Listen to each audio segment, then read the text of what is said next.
always been done at the school level in Delta. Some of the other districts do a corporate, you know, they can, that's why I guess Coke can go in there and say we want to be the exclusive supplier. Sorry, Heather. Your turn.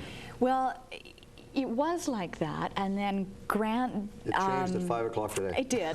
That was the last, but it hasn't completely changed It hasn't yet. completely changed they're yet. talking about... We were just finding that the schools were spending so much time in negotiations to each one of these different vending machine companies that they could be spending their time elsewhere. We've really loaded down the work schedule and the expectations for all of our principals and our leadership at each of the schools. So Grant basically said, looking at how much time, effort, and energy, and I can get you, he said, basically a better deal by doing kind of a group negotiation here, if you would accept it. And most of the schools jumped on. I think there was one school that didn't jump on board with that.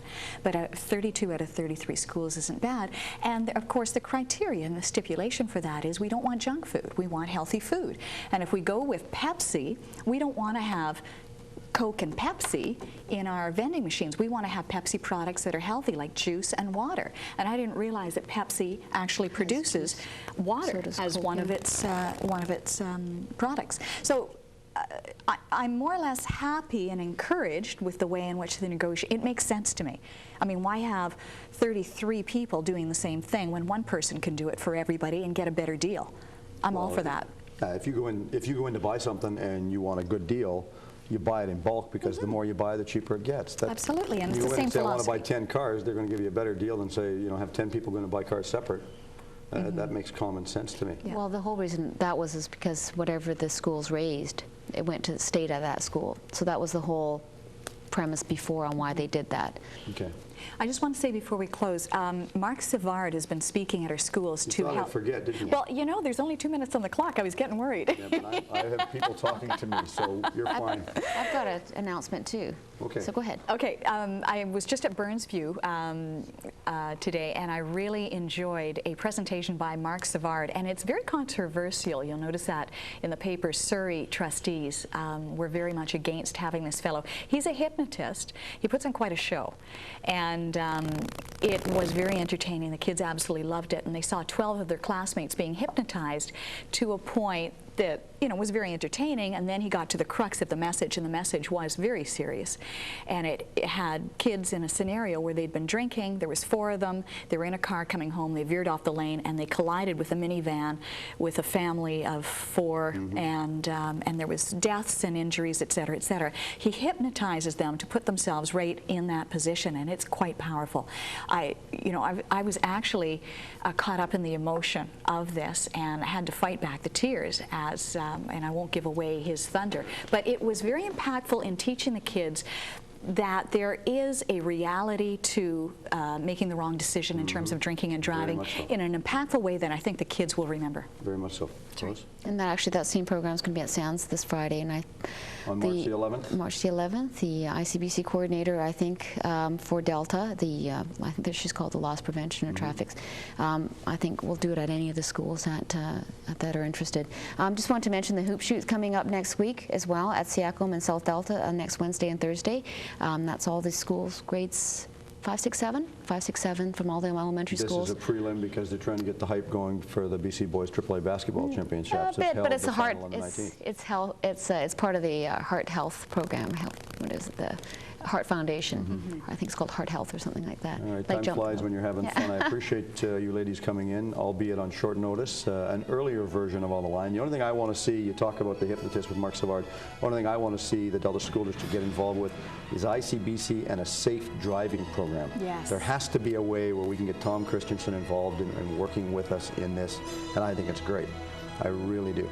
Next week, we're coming back. We've got some more school trustees, and we talk about some of the issues. And I actually sent an email today, so if I get a reply, I'll let you ladies know about one of the questions I had. I hope everyone enjoyed this earlier rendition of On the Line. And next week again, 6 o'clock next Wednesday night for On the Line Live. Thanks for watching. You have everyone here at Delta Cable. Thank you very much from Delta Cable. You're watching DCTV4, your eye on Delta.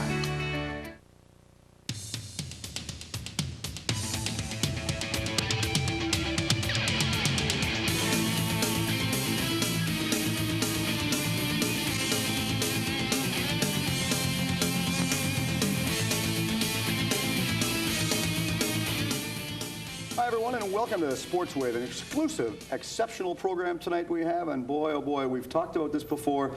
Kevin and I actually went out a little while back, a couple 3 years ago, and actually covered one of the events at Beach Grove Golf Course down in Hobson.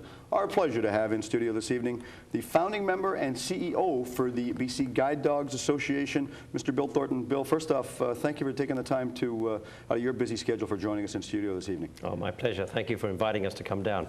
Always fun, and I see these animals, you know, and I am absolutely so intrigued with not only the animals, everything behind the scenes, but the one thing that I'm actually, at one point, I feel sorry for the people that have them because of the situation as to why they have to have them.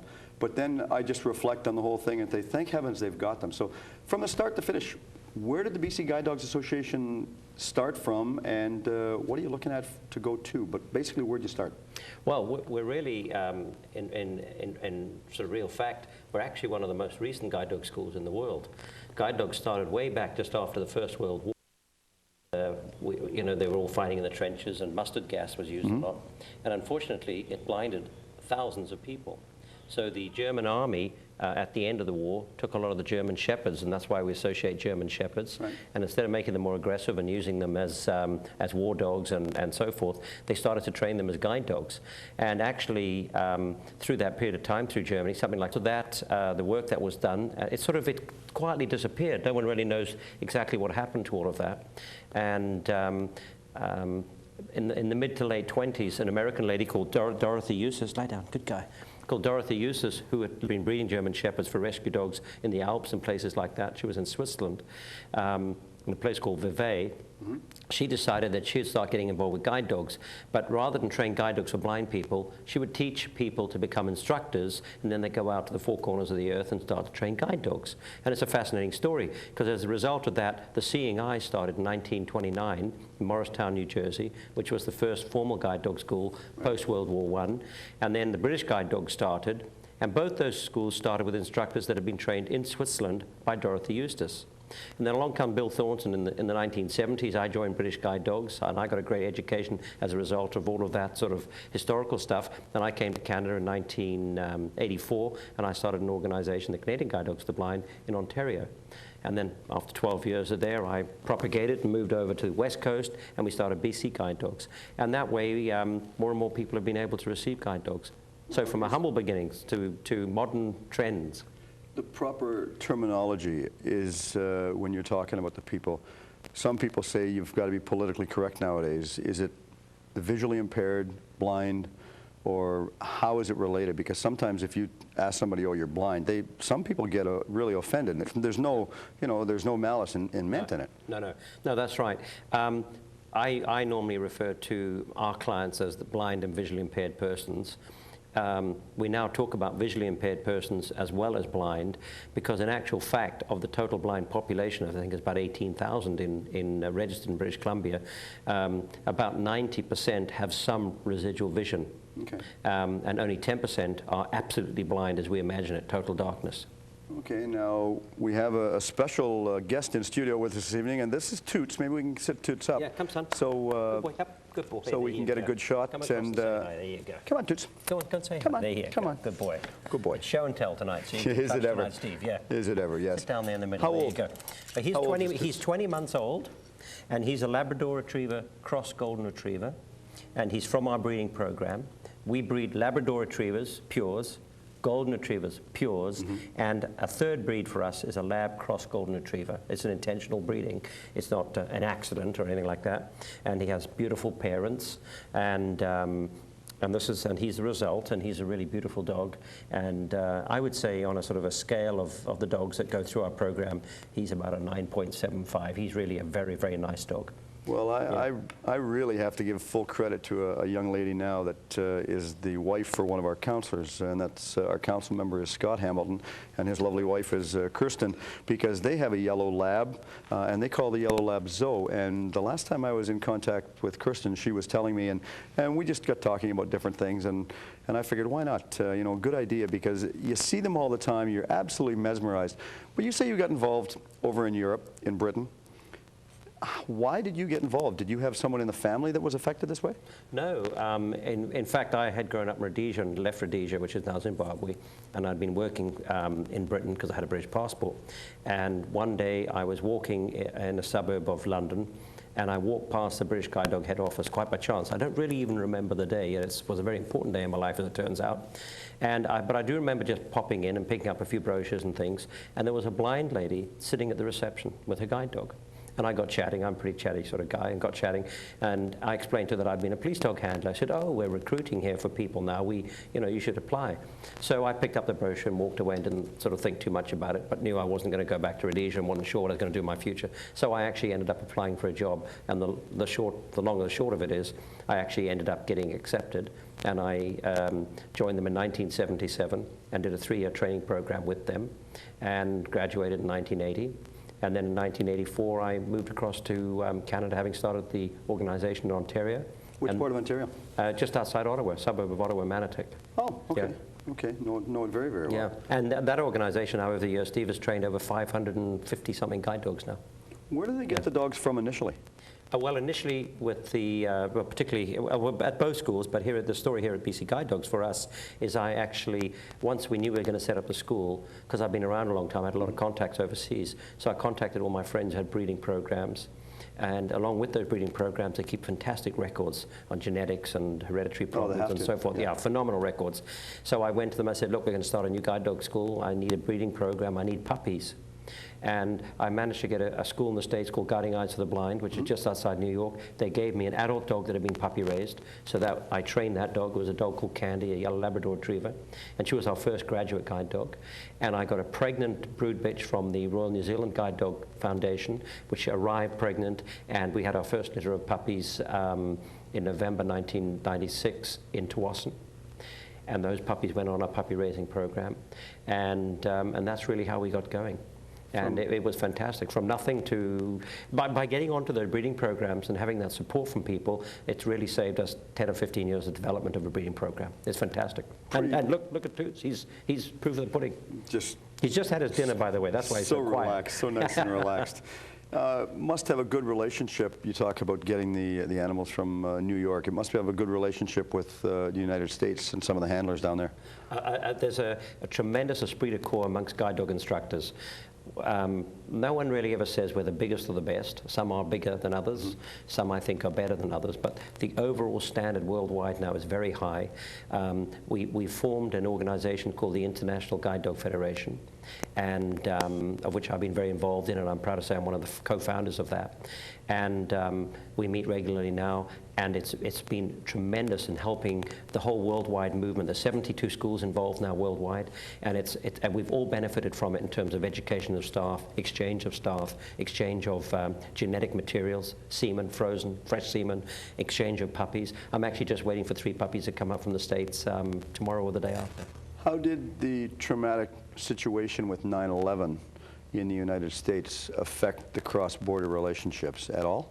Well, initially, I think it affected us all quite a bit.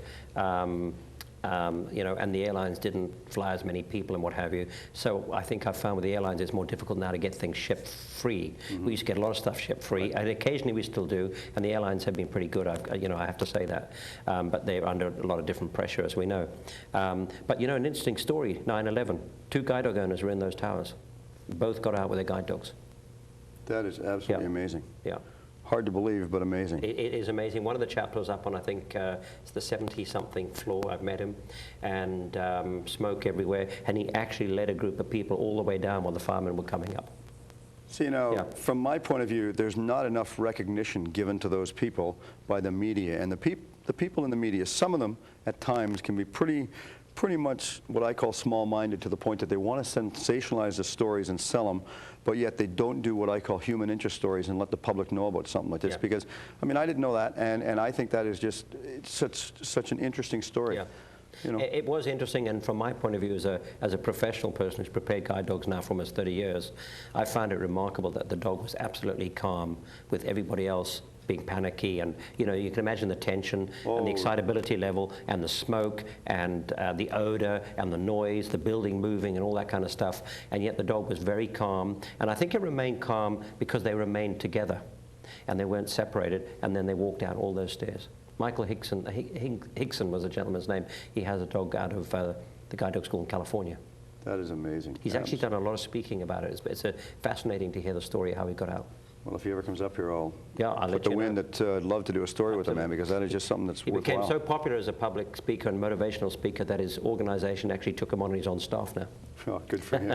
Just a reminder that you have got a very impressive website, and for the viewers at home, you can check it out. It's www.bcguidedog.com, and we're going to have a story on it on our Sportswave website as well, which is www.sportswave.ca.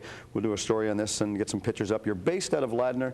Now, I'm told that the cost per dog for over 2 years is just over $37,000. That's right. How do you raise the money? I mean, like, unless you get great donations from, you know, Jim Pattison or some of the big corporate companies, where does it come from? Well, we're always after foundations, corporations, service clubs, private individuals, and of course we run an array of special events. Now, people see BC Guide Dog Services, see the name, and they imagine a huge big organization. There are in fact only 7 of us in the organization, so we work like crazy. And we're like all charities. We have huge demands on us and huge challenges. But every year we've done better than the year before because the public's so good. We always need more. And this year, last year, we managed to get 8 dogs out with all of our effort, and this year we're going to train possibly 12. And that's thanks to the public. You know, Canadian public are so generous. I've been training guide dogs for 20 years in Canada. It's the second guide dog school I've started. This is a very unique society we live in. I don't believe I could have done this anywhere else. There's a couple of different stages for raising the guide dogs. The first is from 0 to 7 weeks. They're initially with their mums or some of the volunteers, and then from up until 2 years is a different process. Can you enlighten us on that? Well, that's, as you were talking about Zoe earlier, that's the puppy raising program. And I always describe that as, other than money, the cornerstone of our organization. Because we can get genetically good dogs, breed wonderful dogs, but unless we have phenomenal volunteers who are totally committed to raising those dogs in their home from about age 7 weeks or 8 weeks till they're about 15 months old, it's the only source that our training department can have to have a well-socialized dog that we can just put straight into training, that is very comfortable in our human environment. We can take on buses, sky trains, travel them in our own cars, sometimes put them on airplanes, and the dogs are completely and utterly relaxed. But it's a difficult process, and about 40% of the dogs fall out of the program during that process. Do you have any people that are negative to the point that it used to be that if you went in a restaurant or on a bus or whatever it might be, people would say, no, no pets allowed and things like that? And I find the world is naturally changing, all for the better, but I would like to see it change a lot more. For example, over the last few years, they've recently got on board some of these, I don't know, noisemakers, for argument's sake, whatever you want to call them, at streetlights for the people. And I think that we in Delta, and I put the onus out there, I think we need more of those. I don't think we have enough in Delta. I think we need more of those. But it's nice to see. And the public, I think, are becoming more receptive towards the guide dogs and what they actually stand for. Absolutely. Since 1984, when I first arrived in Canada, to today, I think the public there's always room for improvement, but I think the public has learned in a voluntary way about the needs and about the abilities of guide dog teams. And generally speaking, they're phenomenal.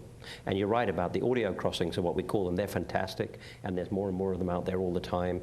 And they don't only just help our guide dog owners, but they help elderly people as well, you know, who perhaps have low vision but aren't by definition blind. They can hear the beeper going, and it's different tones, whether you're going north, south, or west, east, and it helps them cross. Yeah, it's fantastic. The only bad part about those beepers and all that is when you get halfway across the street, the stupid things stop, or they don't go long enough. They don't clearly go long enough, and I don't care. And you know, I've got a young lad I'm going to be training, we hope in the summer, who is about 17 years old, and he's extremely hard of hearing. So the challenge he faces now is getting to the actual audio button itself, where he's going to have to push the button to activate it. He then has to turn himself and get to the street to cross. He then has to ask his dog to cross. And this takes a period of time. And my great fear is that by the time he's identified the pole, got the thing ready to go, he's going to have to go back to the pole, push the button again because it doesn't go long enough. So we're hoping that his local municipality will extend that beeper specifically so that when he uses that crossing, because he's going to be restricted to certain crossings because his hearing is so poor, his directional hearing, we have to make sure he's safe when he crosses. But as well as having the audio thing, the pads are going to vibrate for him. So he'll feel it as soon as it vibrates, and he knows to leave the pole and go to the crossing and cross over. This Fantastic. This isn't Delta, I hope. No, this isn't. No, Delta, this municipality is fabulous with us. And if we went and saw them and had a client there, they would help us. So we've got these new special pads coming that are going to go on the post. So it'll have a sound as well as the vibration. It's going to be fantastic. That's amazing. Yeah. You've got a program on your website, which again, I say, I really like your website. I think it's very, very impressive. Easy to manipulate, easy to get around in. Thank you. A lot of good things on it, and I was really impressed. All done by volunteers, eh? Hey, volunteers are what I call the unsung heroes in the world. They always get, you know, criticized and all that, but they're the ones that keep the world carrying on, and I fully commend all the volunteers. But I want to know, tell me about the sponsor a puppy that you've got on the website. What is that all about? Okay, what we have is, what we're trying to do is ask people to give us a little and frequently. So we're trying to get a monthly, you either pay monthly or quarterly or one lump sum if you want in a year. And then what they do is we identify a puppy from a litter, and they get a photograph of the puppy from the moment it's literally sort of out of its mother and warm and in my hands. And then there's a series, I forget how many we do, 6 or 8 photographs through that period of time, and all the way up to that dog's graduation. Wow. So you actually get to participate financially in a small way, but a way that's so meaningful for us we can get a lot of people to do it. And you actually get a letter, and it's all written in the third party, so as if the puppy had written it. It's a lot of fun, but you actually get to follow it all the way through to its graduation. And then so the first photograph is this little wet puppy just born, and the final photograph is someone proud, like Toots here, sitting up in his harness. He's graduated from high school. So I hope the letter is actually signed with a paw print. We have mysterious ways of doing these things. I am impressed. That's good. But on the website it says that you can sponsor a puppy for as little as 50 cents a day, and I think that is money well spent, especially there's so many times in today's world that we just have a tendency to waste our money and it goes by the wayside. Now, the whole formation of the program, the reason we're here is we were covering, myself and Delta and the rest of the sports crew with Delta Cable, we're down covering a Delta Ice Hawks game. And one of the gentlemen that was there that I knew had a very honest and sincere question, because as we were going in, this individual was going out, and there was a man with a guide dog, and he had said to me, what would a person with a guide dog come to a sporting event for? And I said, I don't know, but I'm going to find out. And since you're the one that started the whole process, maybe you can help me out, because I commend them. I know they go there, and my only fear is going to a hockey game is not being able to be aware of where the puck is and having a chance of getting hit. And I know there's the sound, and I know all your other senses cut in, but what can they offer when people go to different, because we see them at the BC Lions, we see them at soccer in different areas. What can they offer? Well, you know, I'm not blind, so this is just my analogy of it, okay? And I've never had blind people disagree with me. I don't see blind people as disabled or lacking ability.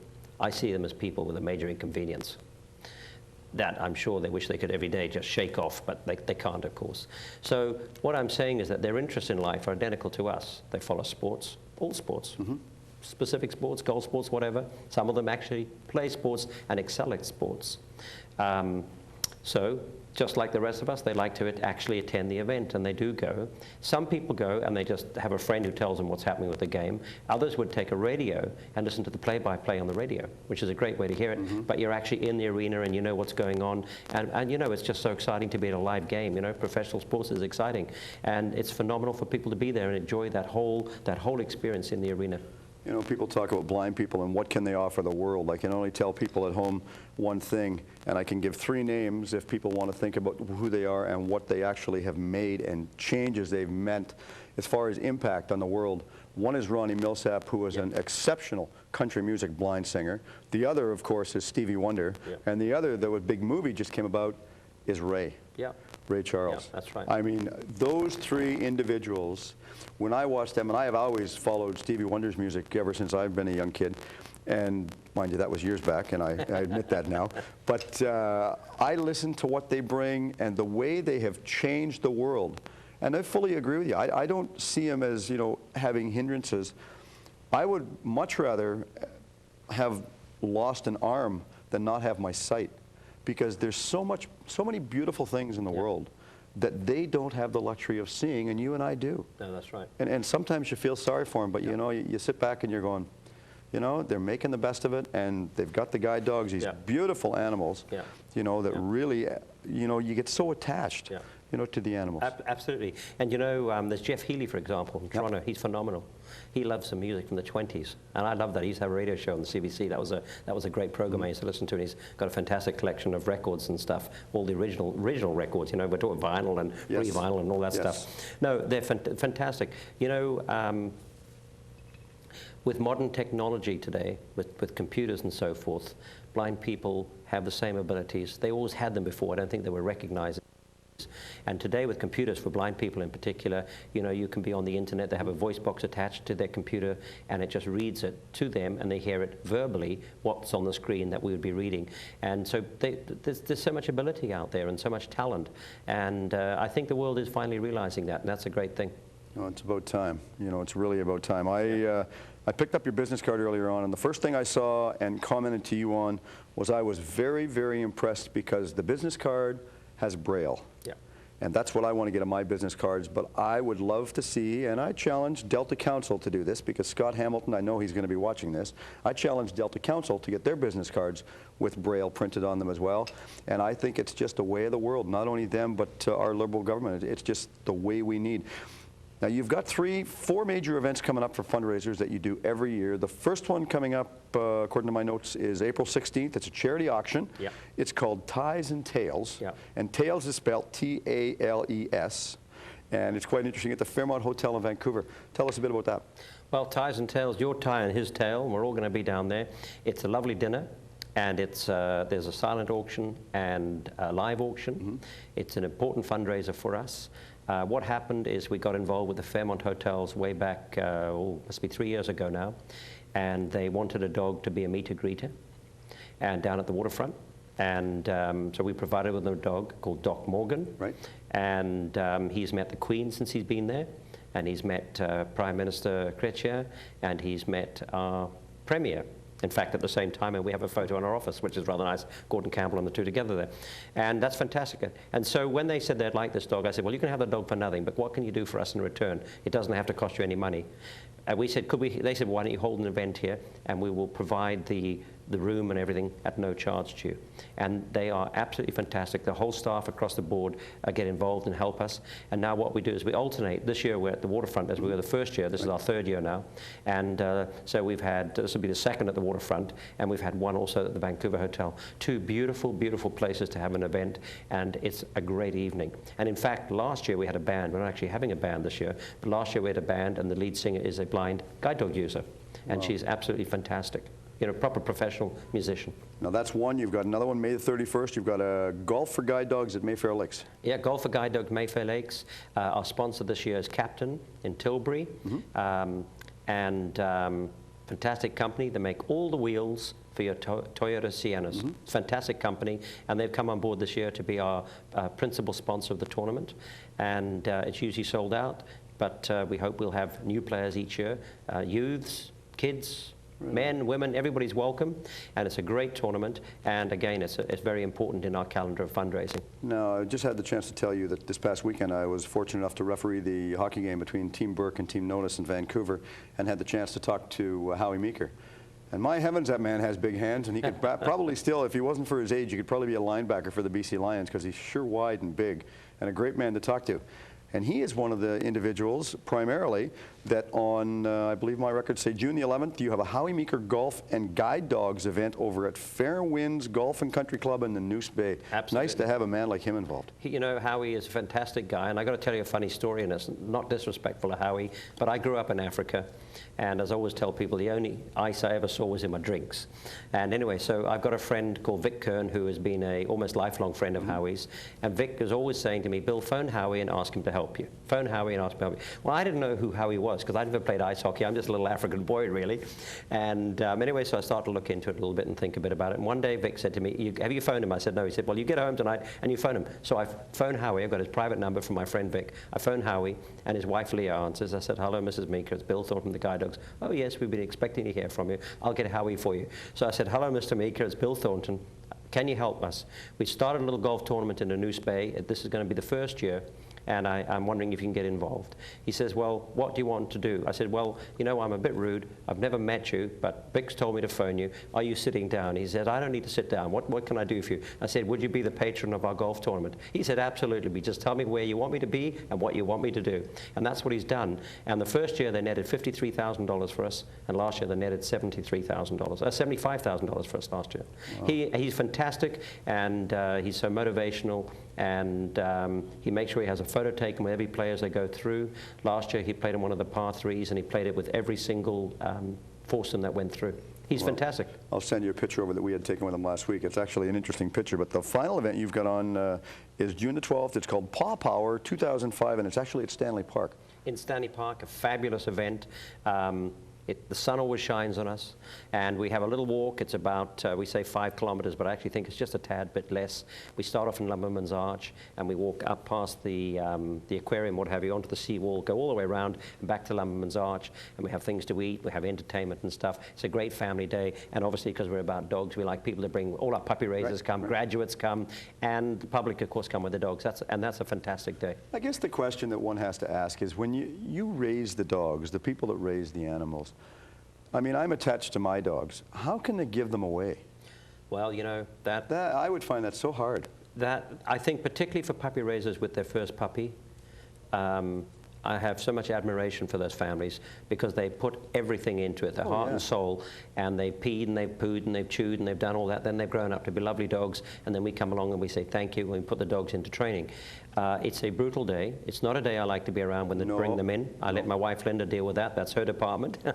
But you know, we work hard at keeping them in contact with what's happening. We give them reports, tell them how their dogs are doing, and we always make sure that if they can't meet the graduate at the end of their training period, they at least speak to them on the telephone, so they have contact with them.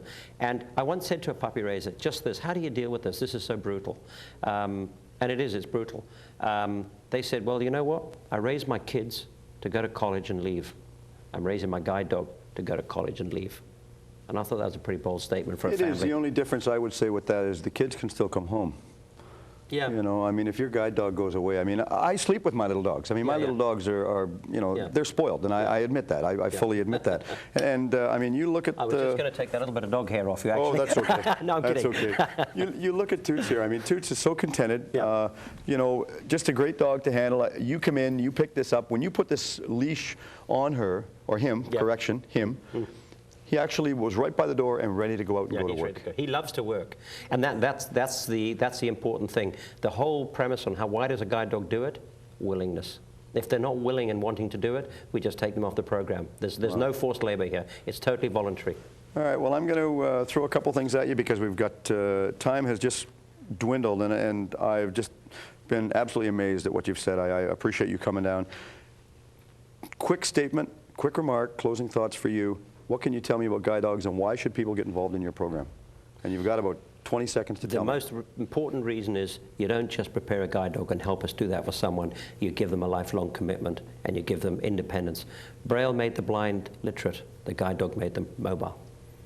Phil, I couldn't have said that any better, but you're the expert on the field, and I fully commend you for that. I think it's just great that you've come in, talked to us about the guide dogs, what they mean to the public, and next time you go to one of the events, everybody they'll know firsthand exactly what the guide dogs can offer. You know, I can't thank you enough, but you know, you can have the best time. And I'm going to get the closing parts right now, and I hope you have a great night too, Bill. But just congratulations to both the North Delta Flyers and the Delta Ice Hawks. They've at least both made the first round of the playoffs. Delta Flyers still in contention as we're doing the broadcast, and there's lots of events coming up. On April, I believe it's April the 5th, from Brandreth Park, the Whitecaps are going to be having an exhibition soccer game, and come on out, you can talk to us out there, say hi to us. Check out the stuff on the website, www.sportswave.ca, or go on the website, which is www.bcguidedog.com. locally based outfit out of Delta, and we fully commend them for everything they do and congratulate them. Thanks for watching. On behalf of everyone at Delta Cable, thanks for watching. If you don't play sport, at least be one.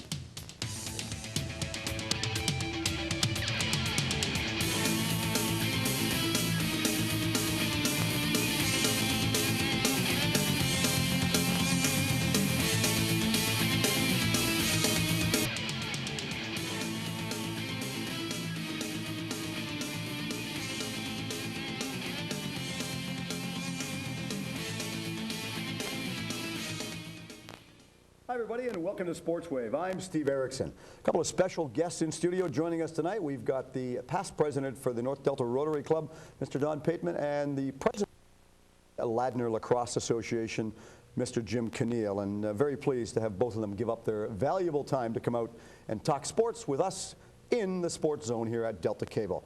First gentleman just sitting off to my immediate right is the gentleman, as I mentioned, is the past president for the North Delta Rotary Club, Mr. Don Pateman. Don, first off, again, thank you for joining us because I know you're a very busy individual. I'm pleased to be here, Steve.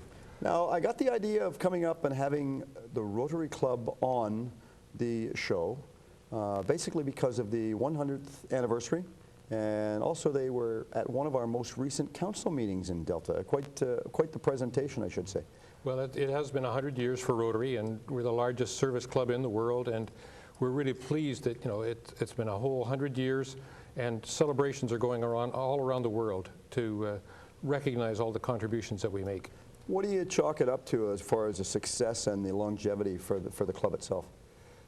Basically, the fact that we draw from all kinds of employment throughout the municipality. We try to get representatives from each type of industry, and most of the people who are members want to give something back to their community. Well, now, if you're a member and you want to join Rotary, you have to live in the area? No, you don't actually have to live in the area. We have members who come from Langley, Coquitlam, Maple Ridge, who are members of the Delta Club. I happen to live in Delta, but I work in New Westminster and come back for our noon meetings. So. Wow, see, I was under the impression that you had to live in the area for the club that you belong to. No, not necessarily. Wow, that's impressive. Wow, 100 years. And again, I commend the club. I think it's, and the whole organization, I think it's something that's very, very impressive. But I want to talk about the involvement for the club in the amateur sports and sports in general in the Delta area, because the Rotary Club is very, very, very, and I allude to that, very active in the sporting community. One of the things that we'll make mention of, for example, the Sirdell Soccer Organization. Right. We actually do get involved in providing support for a lot of the sports, and particularly if we can do hands-on projects, we really like that. But the Sirdell Soccer, girls soccer, approached us recently. They had lost their storage facility, which was at a local facility, and they had to reconstruct it, so they wanted some funds to help get a new container just so they could have storage. So we came forward with some funds just to help them with that. And that container, unless I'm wrong, I think it was stored at Mackey Park? It's now at Mackey Park, right. It's nice, got to be a nice feeling for the club to have them approach you as an organization rather than go to council and say, can we get money from you? That's right. I mean, we try to provide funds for a variety of sporting interests, and many of us in the Rotary Club have been soccer coaches in the past, like myself, so it was a natural fit. And you also come from a history of, I believe it's one of the family members that was inducted into the BC Lacrosse Hall of Fame? Right. My father-in-law was a member of the Lacrosse Hall of Fame, as well as several of my wife's uncles, and so there's a long connection with sporting involvement.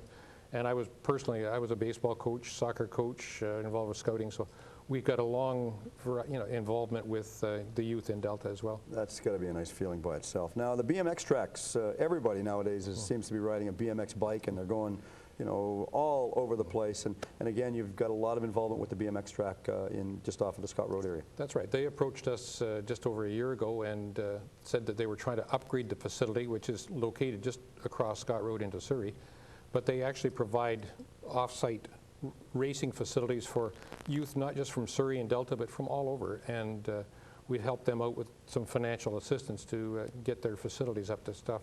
We've actually covered events at that BMX track for Delta Cable because we had some Delta riders involved in it.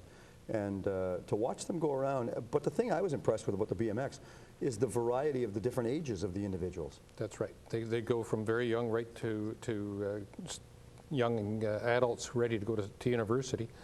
One of the fellows, we talked to the organizers, and the BMX turned his life around. He was a troubled youth. And once he got involved with BMX, he has become almost a pillar of the society, because he really works hard at what he's doing with the BMX track, and it's given him more incentive to do well in school and everywhere else. It's like a sense of being or a sense of belonging, where if you get involved in the community, and they always say, I've always been told anyway, that sports is the one thing that will keep you out of trouble because you don't have any time to do anything else.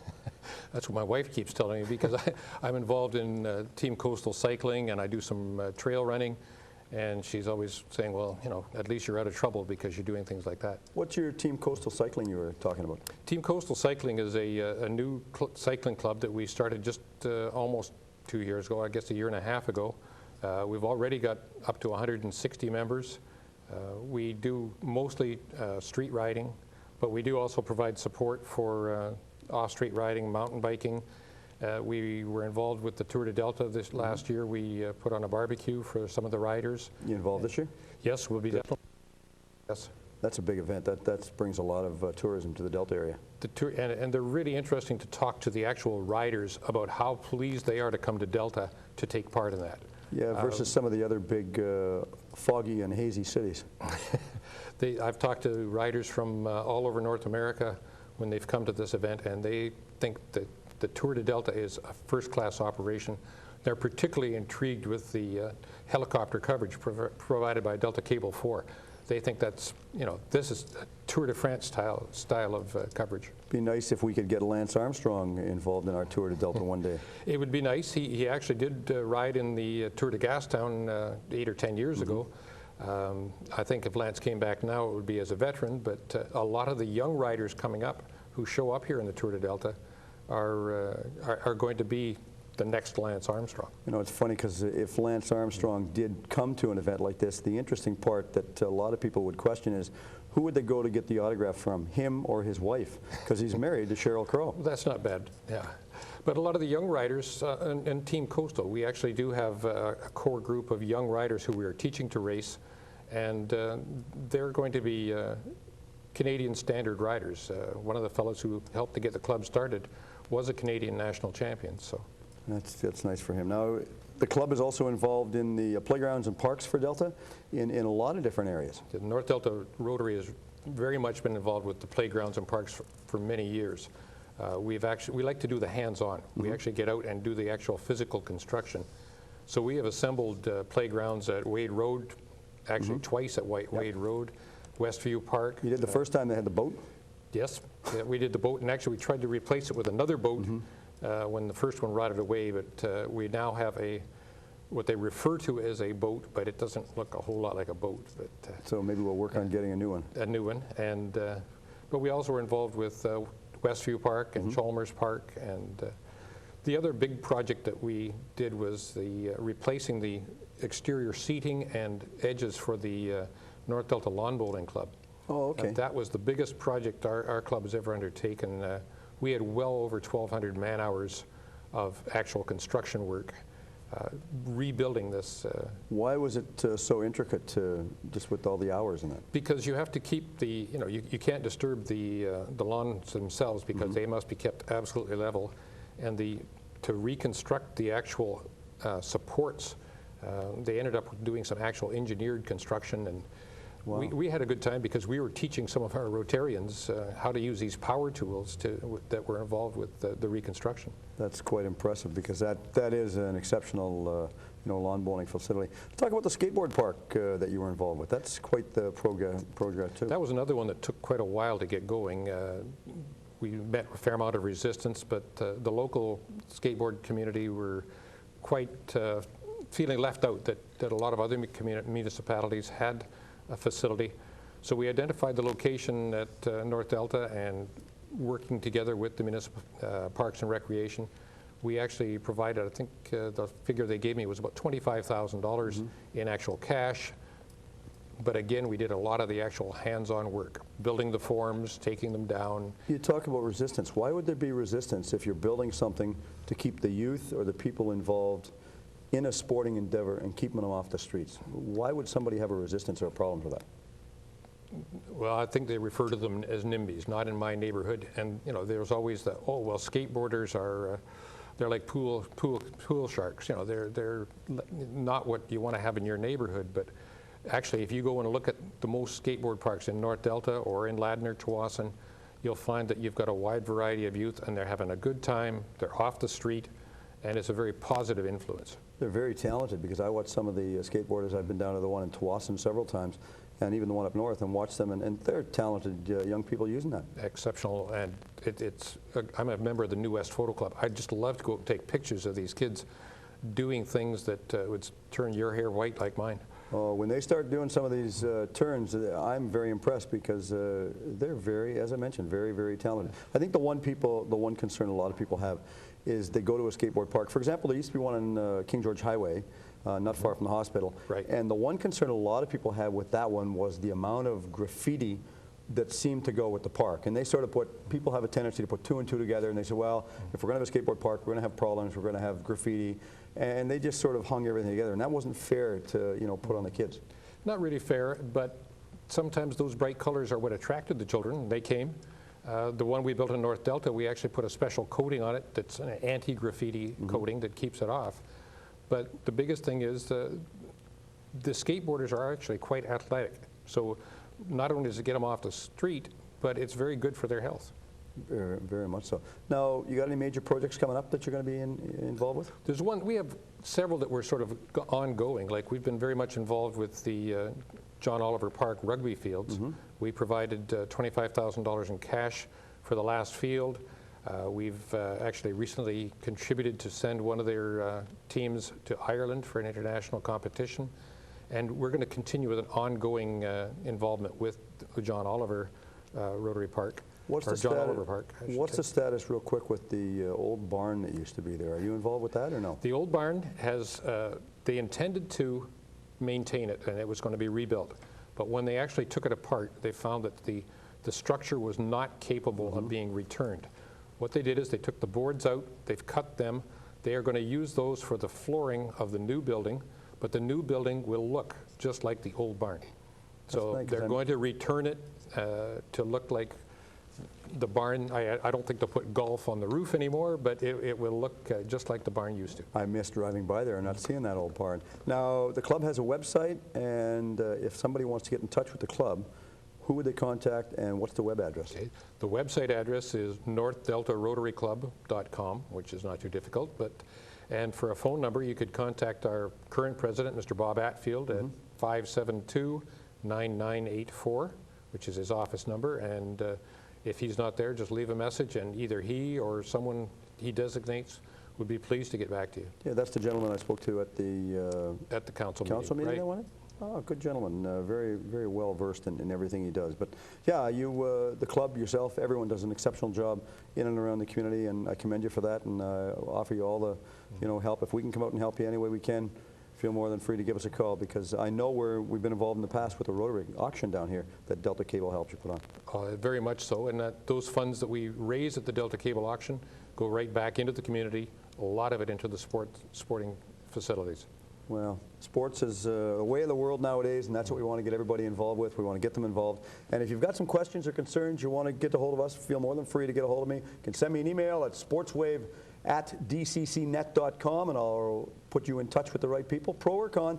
If you've got a sport that you want to promote, send it to us at email via Sportswave, and we will come out and cover your sports, because what we want to do is get out and do more sporting coverage in and around the Delta area. So feel more than free to send me an email. I personally will respond to you. Don, thanks for coming in. It's been a great time having you here, and you do as well as a Rotary Club. Thank you very much, Steve. Thank you very much. Nice to come out. Okay, don't touch the dial. We're coming back right after this timeout. Hi, everybody. Welcome back to Sportswave. I'm Steve Erickson. Well, joined special guest this segment on our program, Mr. Jim Canil. And Jim is the president for the Delta Lacrosse Association, which is basically based out of the Ladner-Tsawwassen area. And it's interesting, when you do your history and you do a little bit of checking, the history of lacrosse goes back to the 1800s. But in 1904 and 1908, lacrosse was actually in the Olympics. And rumor has it, from all the indications that I've been told, is that in 1904, Canada won a medal, a gold medal, in lacrosse at the Olympics. First off, Jim, congratulations on everything you're doing, and man, you're a hard guy to get a hold of. Busy, Steve. Thanks very much. It's just really nice to be here, and thanks again for the opportunity just to showcase and promote our sport in this community that's been, as you said, since the 1800s. So it's something that I'm very, very proud of, and all the volunteers that are part of Delta Lacrosse are very proud of it, and just continue on, giving kids and adults an opportunity to play. You know, trying to get a hold of you, I was almost really, really looking forward to getting a hold of Jim Sesford, our chief of police, and putting out an APB so I could actually find out where you were. I made a dozen phone calls, and I actually picked up, as strange as it sounds, I actually picked up a brochure in the Tawasin Arena. That's right. And it's got your name in very small, little, bold, italics letters. And I said, there he is. There I am. Now I know where your phone number is. Yeah, absolutely. And it's a simple number, 946-0808, so anyone can get a hold of me quite easily. Yeah, now, the title of president goes a long way, and of course, for all the people involved in lacrosse or any other sport as far as that goes, that are what I call the volunteers, I call them the unsung heroes, because they're always the ones that are criticized, and they very, very seldom get any recognition. And you must deal with a lot of individuals that are real strong, solid volunteers for your organization. Yeah, that's what makes it go. It's all the volunteers, right from our executive members to our full membership, to all the coaching staff and all the assistants that help out, and in fact to all the people that just are supportive of the game, even though they may not have children directly involved. They're just supportive. They come to our games, they watch the game, they see the value, the benefit of the game itself.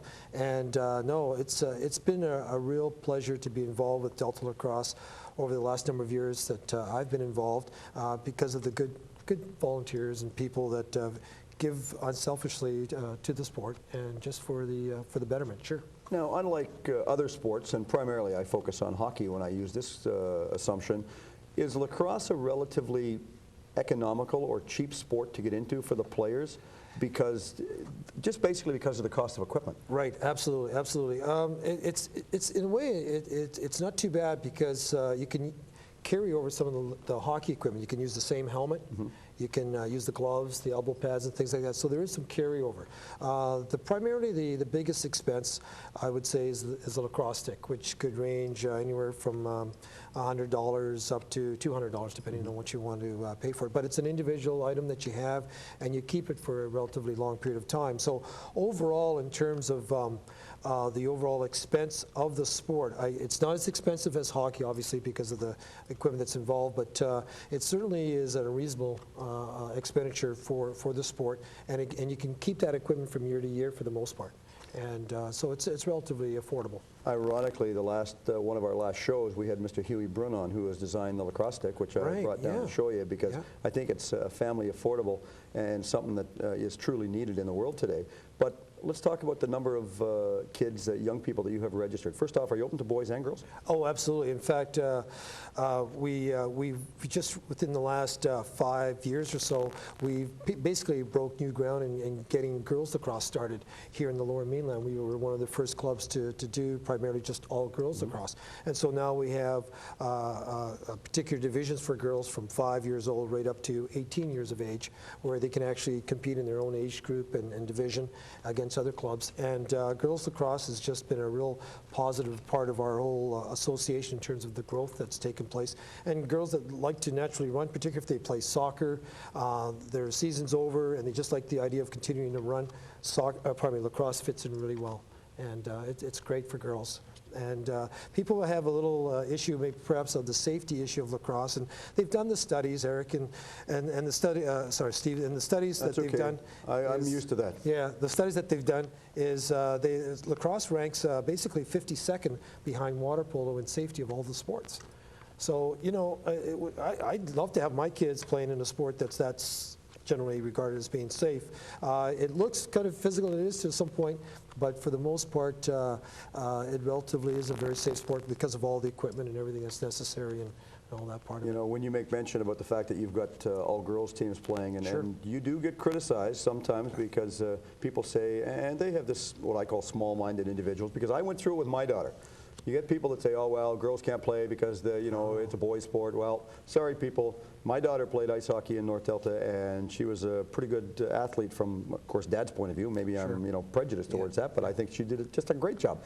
But it's nice to have the girls involved. Now, different divisions. You've got tyke, you've got bantam, you've got midget. What other ones have you got? Well, our very first division is mini tyke. That's 5, 6 little years of wee age. guys. Yeah, little guys, 5 years old. They're like they'd be in kindergarten or grade 1.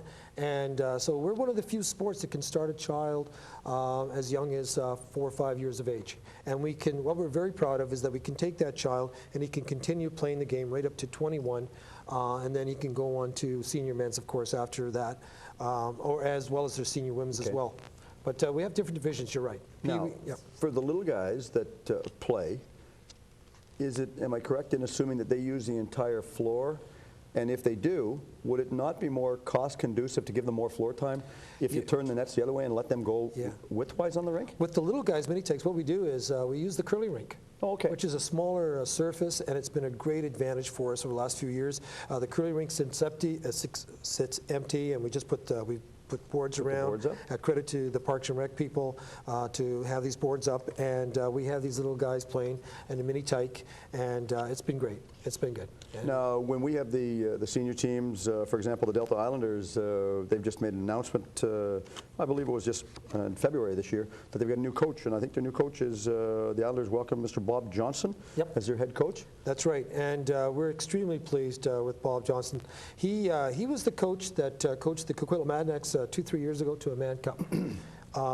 He's a Richmond fellow, and he just loves the game, and he just was out of it for the last couple of years, and he saw an opportunity to come to Delta and all the growth that's coming with the game and all the kids that are coming up. So we're really looking forward to a new coaching staff that we have in place and a new page for the Delta Junior A Lacrosse Club. Didn't we have Mr. Jensen here a number of years back? We had Rod Jensen again another Richmond fellow, school teacher at McMath Secondary in Richmond, and he was also the assistant coach. He ran the offense for the Vancouver Ravens, and he's also coached in the WLA as well, and he's a terrific fellow. And he gave us 3 years, good 3 solid years, and he had the opportunity to now coach at the WLA team in Coquitlam to coach some of the best players in the world. And so he's gone and taken that advantage of that opportunity, and now we have Bob Johnson from Coquitlam, who was a former coach, coaching our Junior A team now. You talk about Rod being involved with the Vancouver Ravens. The loss of the Ravens organization in the Lower Mainland, I find it absolutely, I don't know, disgusting. It's too bad that we lost another professional franchise. What does the loss of their franchise mean to the lacrosse community in the Lower Mainland?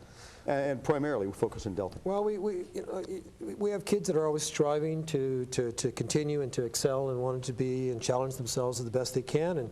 And having the WLA that we do have is a terrific opportunity. But there's that time where you now have the National Lacrosse League, which gives young men an opportunity to excel and also be at a level where they're recognized on TV in different cities and the league. And it's really a fantastic game.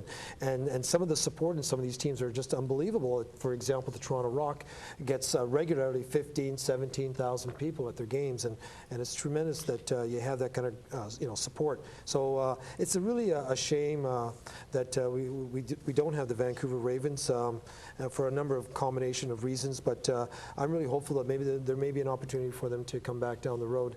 But I think it's really important to have kids see where they can potentially go to the highest level. The one thing I really liked about the Vancouver Ravens, and I'm going to hold this one up because I want to get to it, the one thing I really liked about the Vancouver Ravens was their logo. Oh, it's a terrific logo. I thought logo. the logo was awesome, and very impressive. Now, I'm going to hold this up. Oh, yeah. And this is another logo that I'm very impressed with. I think this is very great. Explain to me the poster and the logo. Well, that's our logo for Delta Lacrosse. From our kids, right from, as I said, 4 or 5 years of age, right up to 21. That's the logo that we use. It's a mask. We're very, very proud of the deep roots and tradition of lacrosse here. It started during the late 1800s, and many native people were involved, and in particular on the Western Island. And so we try to give it a native touch. And of course, as you know, lacrosse has deep native roots, and we think that's a terrific logo. It's easy identifiable, and people see it. And I think it's something that we're very proud of to have and want to continue to have. Well, I think it's great. Now, minor lacrosse, what are their dates that they start up? Well, basically for minor lacrosse, for the most part, the teams will start playing mid to late April. That's when the ice is out of the arena, and they'll be ready to get going pretty soon with that. But they'll start their practicing as early as February, just to kind of get things moving. And the only the disadvantage that we have is the weather and so forth. But we'll be looking at April. We'll be going into in May, of course, June, and for the most part, by the end of June, most of the teams are done, and then the older divisions, the older guys, they'll be playing into July as well.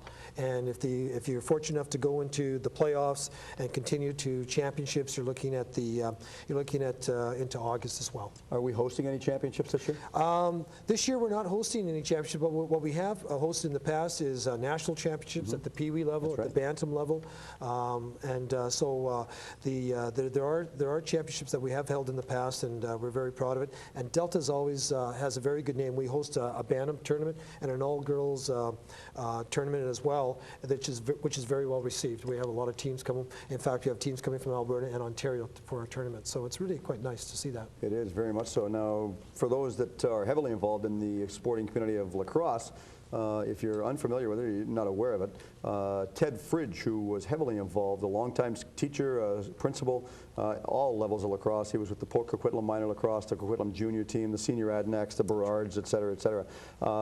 He tragically passed away just over a week ago, and about 1,200 people at his funeral. Big loss to the lacrosse community.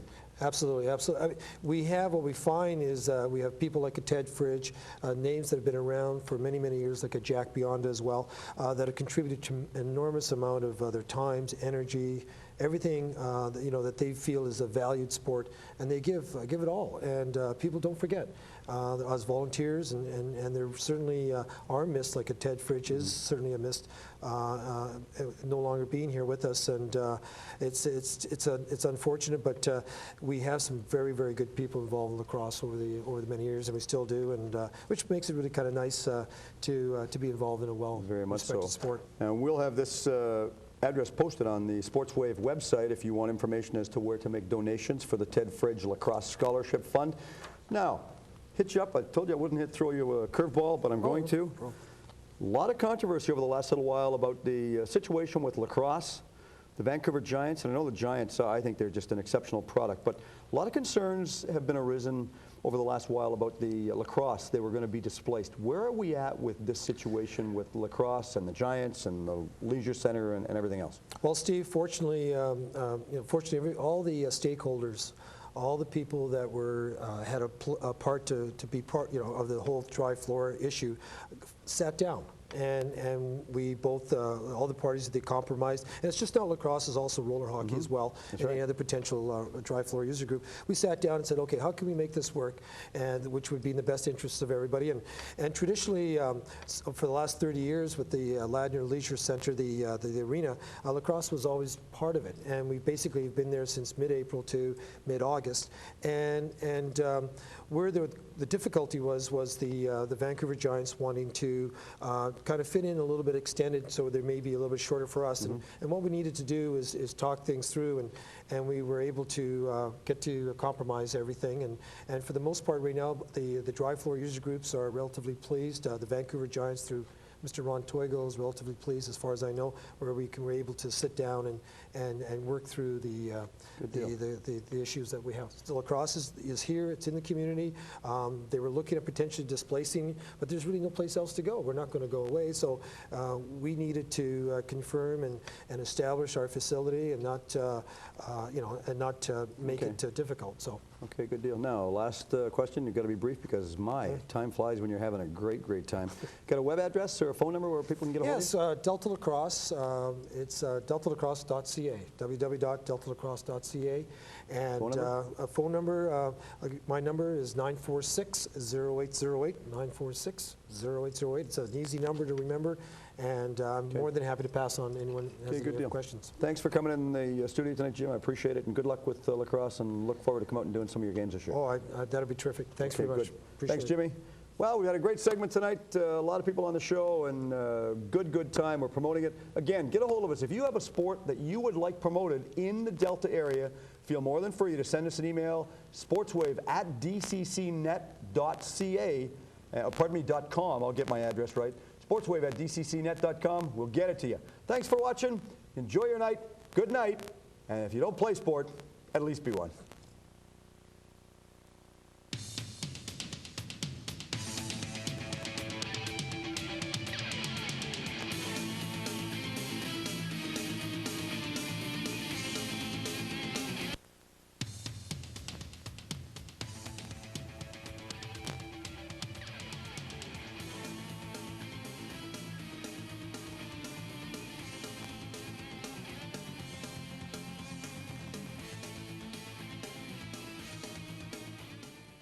Hi, everybody, and welcome to Sportswave. I'm Steve Erickson.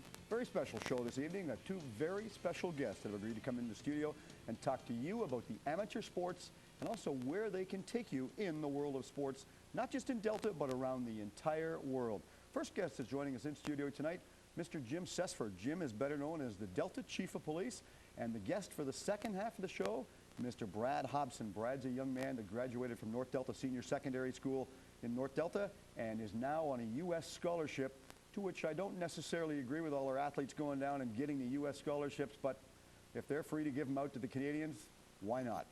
Jim, first off, we'll turn to our first guest in studio. Jim, thank you very much for joining us in studio, because I know you're a very busy man, given all the nature of the beast of burden out in the world today. Yeah. It's great to be here, Steve. I look forward to having a chat with you about sports. Appreciate it. And the one focus I really want to talk to you about is you've been heavily involved in sports. You've been involved in the coaching program in minor hockey in North Delta. You yourself have been on the minor hockey executive.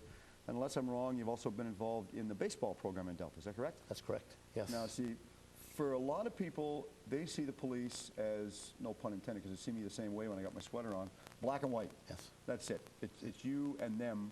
But the message we want to get out is that the police, not just yourself, we get a lot of police members that are heavily involved in the community sports scene. And that's good that we need. Very definitely. And, you know, from my perspective, there is a human side to policing, and it's important that our police officers interact with the people in the community. And what better way to do that than through sports and through coaching sports? And I find for myself, you know, that I'm very busy in my work as a police chief, but I'll always try to take time away so that I can spend some time with the young people through coaching baseball or hockey, or even on the executive for hockey. It's a great release for me. It gives me the opportunity to meet the young people in our community and their parents as well. So it really works out well for us. And a lot of our police officers are involved with coaching volleyball and swimming and various sports, and they enjoy it. It's really good to be able to work with our young people. Well, there's so much stress with the world of policing today, and of course I know that firsthand because my son-in-law is a policeman. In fact, works for you. Yes. But the focus that I really want to touch base on is that it's not just that, you know, the police are the bad people. I mean, not all kids are bad people. We've got some good young people in the community that are really good. They're focused. They know what they want to do. Maybe they just need a little bit of direction in the right way to keep them on the straight and narrow. And like with your members, I mean, the one thing, you've got the police officers with the school programs. Yes. And I find, even talking to my young stepdaughter, that the police now, like you were saying, it's a first name basis. Yes. I think that's a lot more personable for the whole department as well as the sporting world. I agree. And, you know, as an example, you had mentioned our school liaison program. We have school liaison officers in each of the high schools, and they deal with the catchment schools for each of the high schools. And you just need to walk through the schools with our school liaison officers just to see the relationships that they've built with the students and the staff in the schools. It's outstanding, and it really gives you a good feeling to see how they are interacting with the young people. And there isn't the fear of police in the schools. A lot of these people see these police officers as being a part of their community within their respective schools. No, works out well. With the policing and the coaching programs that are set up by the Canadian, you know, sporting groups, whatever sport it might be, I don't care whether it's, you know, basketball, lacrosse, hockey, whatever it might be. We're finding now that volunteers, which are what I call the unsung heroes, because they always get criticized, and when you want people, they're the first ones you ever phone. The one thing that I find is people say we're losing them because they have to have a criminal record check. Do you find that it's a downcline on the negatives for that? No, I don't at all. The criminal record checks are very important. We have to make sure that the people that are working with our young people in the community, that they are good people. And, you know, we do thousands of criminal record checks on volunteers for various things in the community. And very rarely do we ever encounter anybody that has a criminal record or that might be a risk to the young people. But it's important that we do that. We have a responsibility, all of us, the police and the community have a responsibility to protect our young people. And so the background checks, I don't find them to be intrusive at all. Most coaches I talk to are quite happy to do it.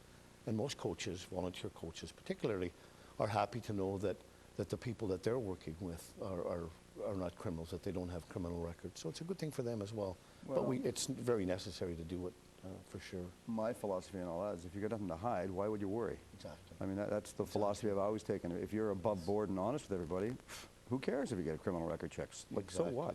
Yeah, You know, exactly. life goes on. And we don't find many people with criminal records. I mean, it's almost nil.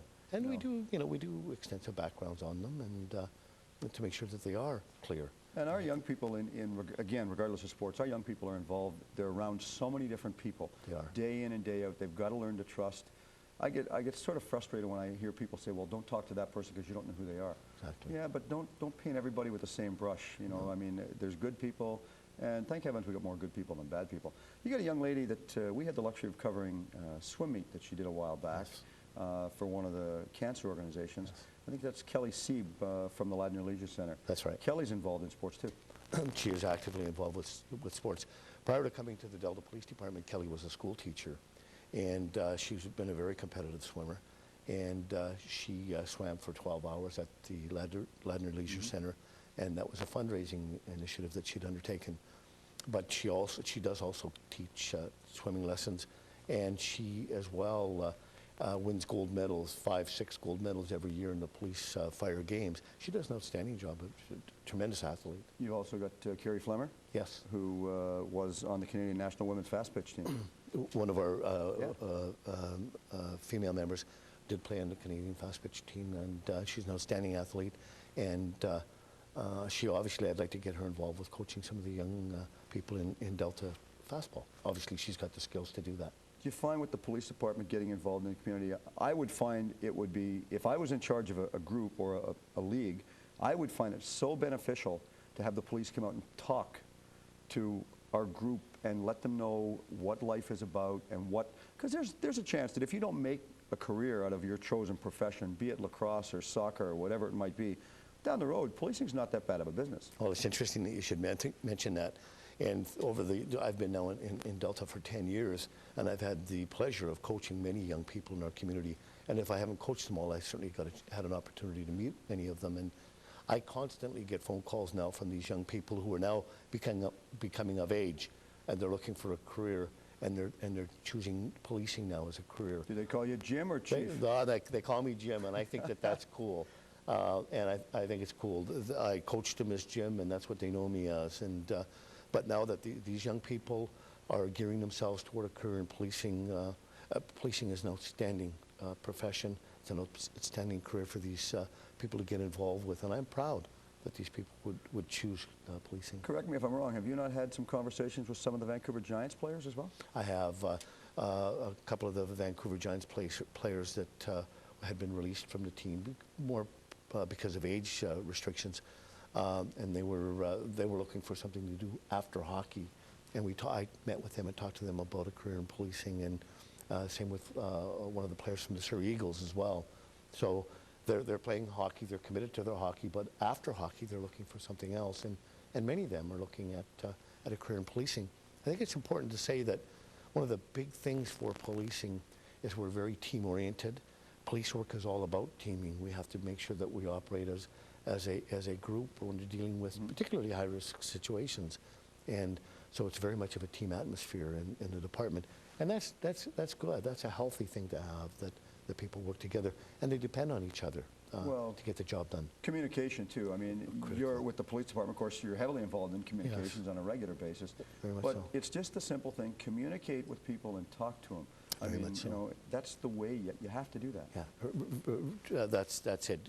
Communication, commitment, teaming, supporting each other. Those are all critical leadership attributes, and those are all attributes that are required of people that are young people, particularly that are playing sports. All of those attributes, and if we can teach them that, and I guess I've often said to our coaches in North Delta, if you're there to coach, and you're thinking that you're going to take these people to the NHL or to the major baseball leagues, that's not your role. Your role is to coach and mentor them and to make them good citizens and give them life experiences. And if in fact they're going to go to a higher level, there are professional coaches that can do that. And you know, credit to our volunteer coaches in the community. They do an outstanding job, and they commit hundreds of hours of their own time to develop our young people. And sometimes I get a little concerned about the expectations on these coaches if they're not winning all the time. Sometimes the parents or others will have a look at them and say, gee, you know, can't be much of a coach if they're not winning. No, that's not what they're there for. They're there to give them the opportunity to play sports. Yeah, winning isn't the be-all, end-all. It's not the be-all, end-all. And I like to win as much as anyone else, and but it's not always possible to win. No, indeed it's not. When we were pulling up today, I was listening to one of your conversations. I didn't snoop, but I just heard. You were talking to Lyle. Yes. Lyle went through the program in North Delta, played hockey and minor hockey in North Delta, and now he's one of your members. Yeah, Lyle, we're talking about Lyle Baudouin, who's a deputy chief now with Ref many of the his Delta games. Police Department. And he grew up in North Delta. He played hockey, as you say. I think he played junior hockey in North Delta. And he's a deputy chief for the department. And you know, the one thing for us that we're really making a move toward now is we want to encourage young people from Delta to become Delta police officers. Again, it's an outstanding career. And what better for these young people to actually now make a contribution to making their community a safer place, and to join the police department and get involved. We see the police a lot of times. They're at baseball games with their radar guns, not just on 64th. No. And they're at, you know, behind the, you know, the net with somebody shooting the puck, you know, timing the speed of the radar. Is the Delta Police involved in the Tour de Delta? We are. We are. We have members that are on the Tour de Delta committee, and we talk about the security aspect of the Tour de Delta and that. But you're right. We do the radar gun. I've several times have gone to hockey skills practices where I've put the gun on the shooters as they're shooting the puck, or on the pitchers as they're pitching the ball, and it's great. It's a great opportunity. Now, we talk about the police involvement. We've only got a couple of minutes left, but we talk about the police involvement in Delta. If one of your members come up and said, "Look, I've got, you know, they're having this, you know, extraordinary meeting that I have to attend," you pretty flexible with your officers in the community? Oh, very much so. They're expected to become involved or to be a part of the community, and so we encourage it, and they really enjoy it. Okay, so I'm on one of the executives, and I want to find out why I should have a police officer come out and tell me, you know, about their involvement. You sell it to me as to why your members should be involved in the community, is like, regardless of sport. They should call certainly my office, and you get a hold of my office through 946-4411 or through 940-5000, and we can make arrangements for one of our police officers to show up at a parents' meeting or a team meeting or whatever, and they can just talk to them about teaming and sports and police involvement. Well, that would be a Jimmy, good opportunity for our people. It is. I think it's something that's extremely worthwhile. Yes. You know, and I know you're a busy man, Jimmy. Thanks for coming in. I really appreciate you coming in. I and, appreciate the opportunity. Sportswave is 100% behind the police force all the time, man. If you need a hand, just give us a buzz and we'll come out and help you out. So all the best to you and the rest of the officers. And of course, above all, what I always tell everybody, especially my son-in-law, stay healthy. Yes, thank you, Steve. Don't touch the dial. We're going to come back with our special second guest right after this timeout.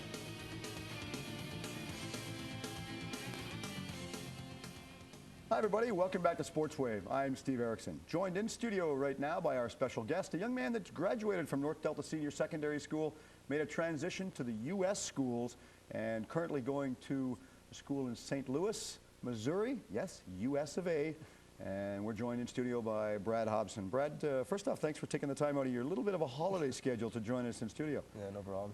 It's a lot of fun. Nice to have you here. And of course, anyone that's used to watching our lacrosse broadcast that we've done in Delta Cable over the last while, you'll be familiar. Yes, the last name is familiar because his dad, Bill, has done lots of broadcasts with us as far as acting as color person. So for Bill, we appreciate that. Now, you graduated from North Delta in 2003, correct? Yep.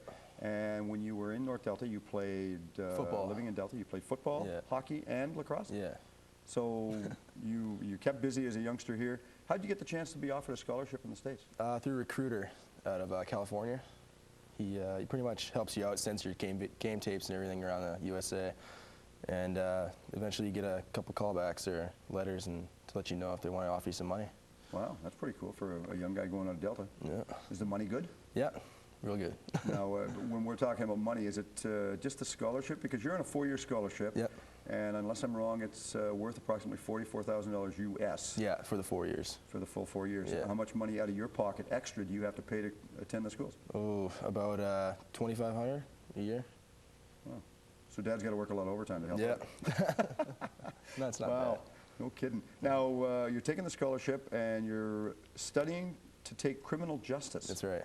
So this is sort of a fallback career if things don't, go the way you want for sports? No, well, I'm not really expecting to go professional or anything, but hopefully I can fall back my degree if I want to get a job either in policing or firefighting later on. Well, it's everybody should have a second choice rather than just saying, well, I'm going to play pro sports because, heaven forbid you get an injury or something that makes your career short, which a lot of people don't understand nowadays. That could really be a career-ending injury, and then you've got to have something to fall back That's on. right. Have you thought about beyond lacrosse?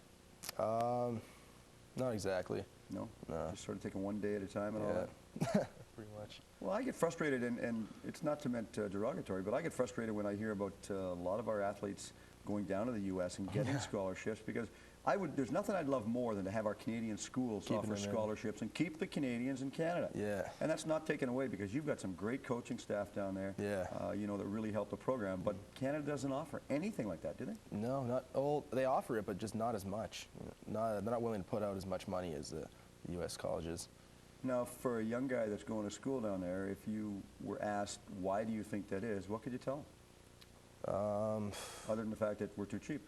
Why am I going down there? No, why doesn't the Canadian schools give it out? I couldn't answer that question, really. I don't know. I guess they just, U.S. sports are just top priority there, and we just don't think of it that much. Wow. You ended up in Missouri. Which other schools did you have a choice to go to? Oh, we played the Florida Gators. You mean to go to school? To go to school? Well, one other, it's called Benedictine College, and where's that at? That's in Kansas. Okay. Wow, not far away. Yeah. School. I was going on the website, and I must say that the website is quite impressive. At least I thought it was very impressive. It's lindenwood.edu for short form for education. Yep. And it goes on there, it tells you about the teams and all that, and what they have. I was impressed to find out that you've got bowling and skeet shooting as sports at the university. And golf. And yeah, I was quite surprised. Have you run into any other Canadians down there? Oh, yeah, about 20. Because I noticed there's one that's going on picking out some information. I know there's one young boy named Brent Wills. He's from plays defense for the hockey team. Yeah, he plays in there. He played in Coquitlam his whole life. Yeah. That's pretty neat to have another Canadian down there. Yeah. Well, there's actually about 4 other guys in the hockey team right now, and I'd say about 90% of the golf team's Canadian. Wow. That'll make Bill Wilms happy because he's heavily into golf besides the Vancouver Giants. Yeah. All right, you're going down there. You're doing the schooling. What's the time ratio for school versus sports? Because I know there's a lot of travel. You play more sports, or you're out and around on a week? I'd say, well, I got about 2.5 hours worth of class per day, and then I got about 3 hours of practice per day. And then weekends, we got 2 games usually in the weekends, so I'd say I play more sports than actually go to class. Wow, but then they're focusing on different championships, and the school's got a pretty good reputation as far as being a championship university. Yeah, they do a lot of recruiting, and we've been going places lately. Wow, is it true that they've asked you to see if you could recruit any more Canadians? Yeah, it's true. A couple times actually. And they want you to bring some more down. Yeah. Wow. Notice that your head coach is a young man by the name of Troy Hood. Yep. And he's taken over what they advertise anyway as a fairly successful program. That's right. This is his first full season as the head coach? Yeah. Oh, no, he was actually head coach last year. Last year, too? Yeah, we had a barely winning season last year, barely over 500, and this year so far we're 12-0. That's pretty impressive for the school. What a bit of a turnaround. So it's a good find for the school. Yeah. What about travel? How far do you travel? Oh, we travel all over the country. We've been down. Yeah, it was about a 23-hour drive to Colorado last year. I hope they don't expect you to get off the bus and just play. No. Let's give you a few hours off. Oh, they usually got a game the next day if we're going that far. So that's not too bad. Yeah. You were telling me yesterday when we met for lunch that you had the chance, you went down and actually Went to Florida, and they give you a day off, and you went to Disney World. Yeah, we had 6 games in an 8-day spring break last year. We played in both the Carolinas and Florida, and we got 1 day off, so we went to Universal Studios and Disneyland, Disney World. You just had a great time. Yeah, it was pretty good. Wow. Now, for a young guy going down there, naturally you want to study criminal justice. You're coming out of this. Have you got the chance right now of coming back to Canada and going into criminal justice or policing, or could you also be involved in the policing in the States? I could also be involved in the States as well. Even though you don't have American citizenship? I really haven't looked into that Wow. quite as much as I should have, but That's on the to-do list. That's yeah, okay. pretty much. That'll pick up later on, but that's fine. You know, now I see you won your last game against Marquette by, I think it was margin of 20-3. Yeah. Pretty decisive game. Yeah, it was. We got to play everyone on our team that game. We'll just say that, I guess.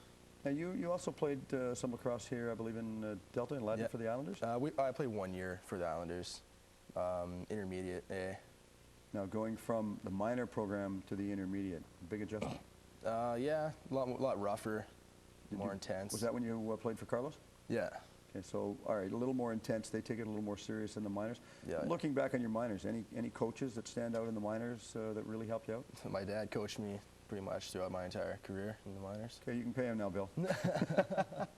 We'll get the money for that later on. But no, I know your dad's a good coach, and he's heavily involved in the program. Yeah. And besides your dad, anybody else? No. I mean, there's so many, like when we were talking to Jim, there's so many people, the volunteers behind the scenes that, you know, that really help the programs out. Now you come back up here, I believe you're going to be finished down there about the end of May? Yeah, that's right. Now then you're coming back to Canada? Yep, for the summer? I'll be off for 3 months. So you're going to play lacrosse up here for the WLA, or have you got that chance apparently, yet? my buddy signed me up for the Islanders again this in the summer. Playing out of Delta? Yeah. Right on. Any chance on going over to the WLA? Like the Salmon Bellies or the Adnaks or Lakers or anybody? Yeah, the Salmon Bellies have me on their protected list right now. So you could be called up? I guess so, yeah. Well, would you be the youngest one if that you know of if they called you up, or? Probably. I don't know. I really haven't looked into that. Well, that's got to be a nice feeling for for the young guys to come up and play. But you go down there, you're taking your scholarship in. First off, there's no schools in Canada even approached you about a scholarship? Yeah, actually the Manitoba Bison, and that was for football. Winnipeg, yeah. Okay. Yeah, and that's about it, really. Now, you're taking the scholarship, but your scholarship's on lacrosse. That's right. Could you cross scholarship down there and do a football one in addition to your lacrosse one? Right now? Yeah. Or would it just not work out? I don't think that would work out, really. Just because of time commitments? Yeah, pretty much. Now, when you played your football, what position? I played D tackle and O tackle. Oh, did you enjoy that? Yeah, that was fun. Some people that watch, they say they watch a lacrosse game and they come out and they say, okay, fine, we watch a lacrosse game, but boy, it's pretty brutal. Yeah. Would you agree with their assessment? Oh, of course, yeah. It's just the way it is. It's the way it is, yes. Yeah. But you wear protective gear. You got pads. Well, not so much in field as box, but you still got some pads there. Okay, now you mentioned 2 words, field and box. For the viewers at home, explain briefly the difference between the two, lacrosse and box. Well, field and box. Field, there's 9 players in each team on the field at one time, and a lot more running involved, and I'd say in box, back and forth really quick. In field, there's a lot more setup and more organized play, and you can't cross-check in field like you can in box. You got to have your hands together. And goalies are pretty much psychos in field because... Yeah, you were telling me, I was amazed that you were telling me about the goaltender that didn't have any padding. No, just a little tiny chest protector and a helmet and gloves and, of course, a jock, but that's about it. Man, oh man, you've got to be pretty, pretty insane to play that position with that, because that gets some pretty good speeds up. Oh, yeah. Wow, heavens to Betsy. So you're down there, you're on your 2nd year of your scholarship. Yeah. So you got 4 years. You're back here till, say, September? Yep. Now, do you go down? You have a Christmas break next year as well? Yeah, I got a Christmas break. It's usually a 6-week break, but I got to take January term this year because as of this year, all athletes got to take the extra January term to get up on their classes, get ahead in their classes.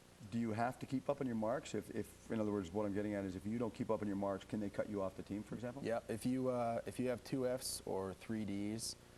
And that means you're suspended right away for 2 weeks until you get them up.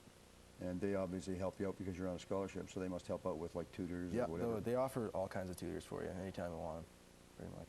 Well, that's that would work, you know, beneficial to what they want. Otherwise, I mean, they're losing a potential athlete that could go somewhere. So Yeah, I guess why so. would they even consider that? You know, that for me that wouldn't be you know, in the equation at all. But No. you know, okay, you played hockey up here too. That's right. Yeah. What position? I played all over the place.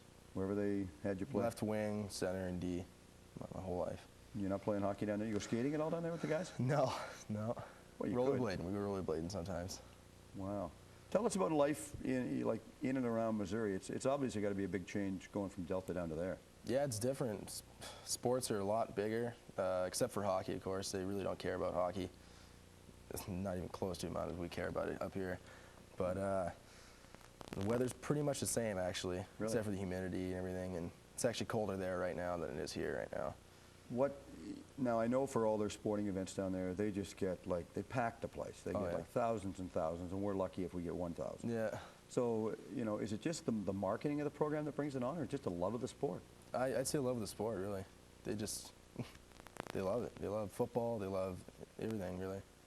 Well, they're actively involved. I can admit that. And like I said earlier on, when you can have bowling, you know, and get a scholarship for bowling and skeet shooting, I was absolutely floored when I saw that. I'm going, this, you know, like, I guess people call it sports, but you know, sports is whatever the individuals want to have it in. Yeah, I guess so. You know, no kidding. Do you do any coaching down there? No, not coaching. Do they have, like, and I'm talking the university, do they have the university players, regardless of team, go out and help out in the community and to the different programs? We've had to help out a couple minor leagues a couple times. They actually just came out for a couple, you know, doing some drills and stuff with their coaches, and we had to stay after the game, help it out, and help out the drills and such. Did you enjoy that? Yeah, it was fun. Would you look at down the road, would it maybe be something that you might want to get into when you're finished your coaching? Playing? Or? For sure.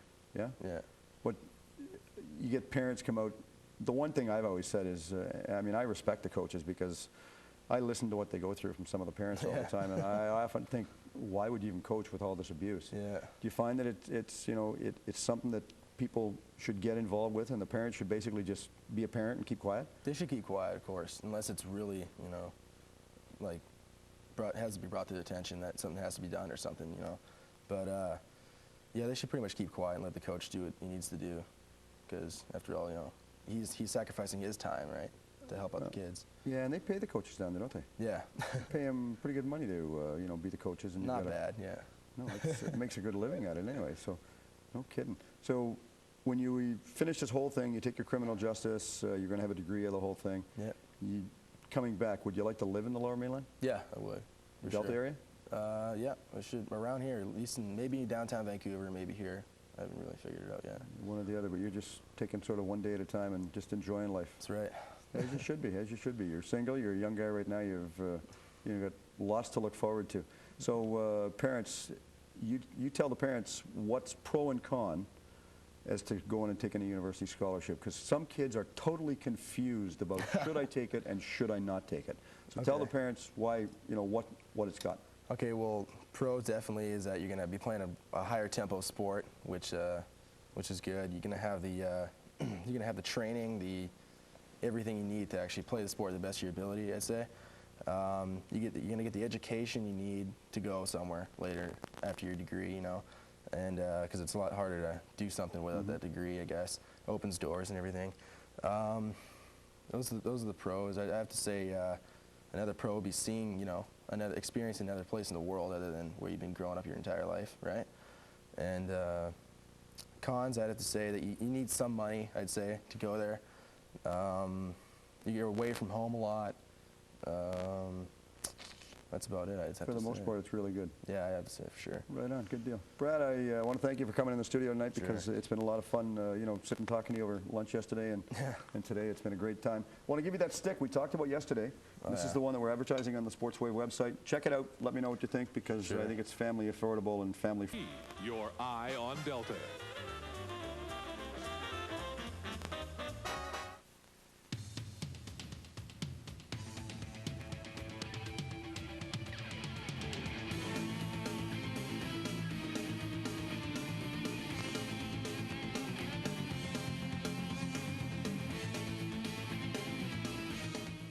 Hi everybody and welcome to Sportswave. I'm Steve Erickson. Very special show with you tonight, and it basically all focuses around the North Delta area of Delta itself. First pair of guests we got coming on, a pair of young people out of the North Delta area that basically grew up together, took a lot of skating together, and what they decided they would do was work and get their own power skating program together, and that is something that I think is, and I've said it before in lots of broadcasts, something that not enough people do nowadays. They lace their skates up. They haven't got a clue about edges or what they're even doing out there other than just going through the motions. So I'm very pleased to welcome Kimberly Cooper and Travis Nagata to the show. Thank you. First off, welcome, and nice to have you come down, and albeit busy time for both of you. Yeah. Oh yeah, for sure. Okay, now Kimberly, I noticed the company is called On Edge Power Development. Who came up with the name for the company? Basically, we were just sitting down over coffee and trying to think of some names, and we really wanted to emphasize edges, knowing your edges, and so our skaters know their edges. So basically, we just sat down, came up with 3 names on the spot to hand in for our form, and On Edge Power Development was one of them, and basically it says what we do. Okay, we develop edges. You've been involved in the figure skating program for years and years and years. Since I was 4. And that's years from my estimation anyway. And Travis, you're still playing juvenile hockey? No, coaching. Coaching? Yeah, coaching. Okay, well you can still go out. You're still a youngster at heart, Yeah. so that's fine. Now, you're both being involved in the program. You started this program. Did you set it out that you wanted to teach any specific age, Travis, or did you say, no, we'll just teach anybody that comes to us? Basically teach anyone that came to us, whether they were young kids just learning to skate or not. We've even done an adult power skating session, so basically the age is open to anybody. When you got together and you thought about it, were you as frustrated as me at watching some of the people go through the motions and figuring, man, oh man, you people need help? Sometimes, yeah, you see some kids with so much potential, but they just lack certain types of skills that they should use to become a stronger skater anyways. Okay, for lacking a certain type of skills, Kim, if they're going to go from figure skating into what you're doing, the power skating, the one thing I always tell everybody is that basically your first stride from skating is pretty well what I call equivalent to a car, where it's just like a piston in a car. Your first long push-off is your acceleration stride, and that's where you get all the power from. Yeah. But there's so many people, I watch them, and they give like little short, choppy strides, and they don't utilize their strength. No, not at all. Big thing that we focus on with our kids is knees, using their knees. All comes from there, and everything, whether we're doing on or off ice, everything comes from that first outside acceleration, like whether it's dry land running or quick starts or whatever it is. We work on knees and first stride acceleration, like you say.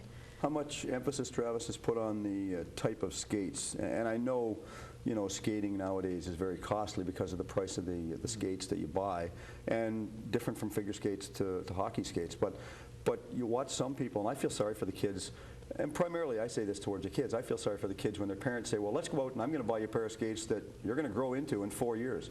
But that doesn't help them now. No. And they've got no balance, no stability, and that's, I mean, have you got kids like that that are doing that? In our sessions, no, but I've definitely seen some kids out on the ice that are trying to grow into their skates, and you just see their ankles just collapse.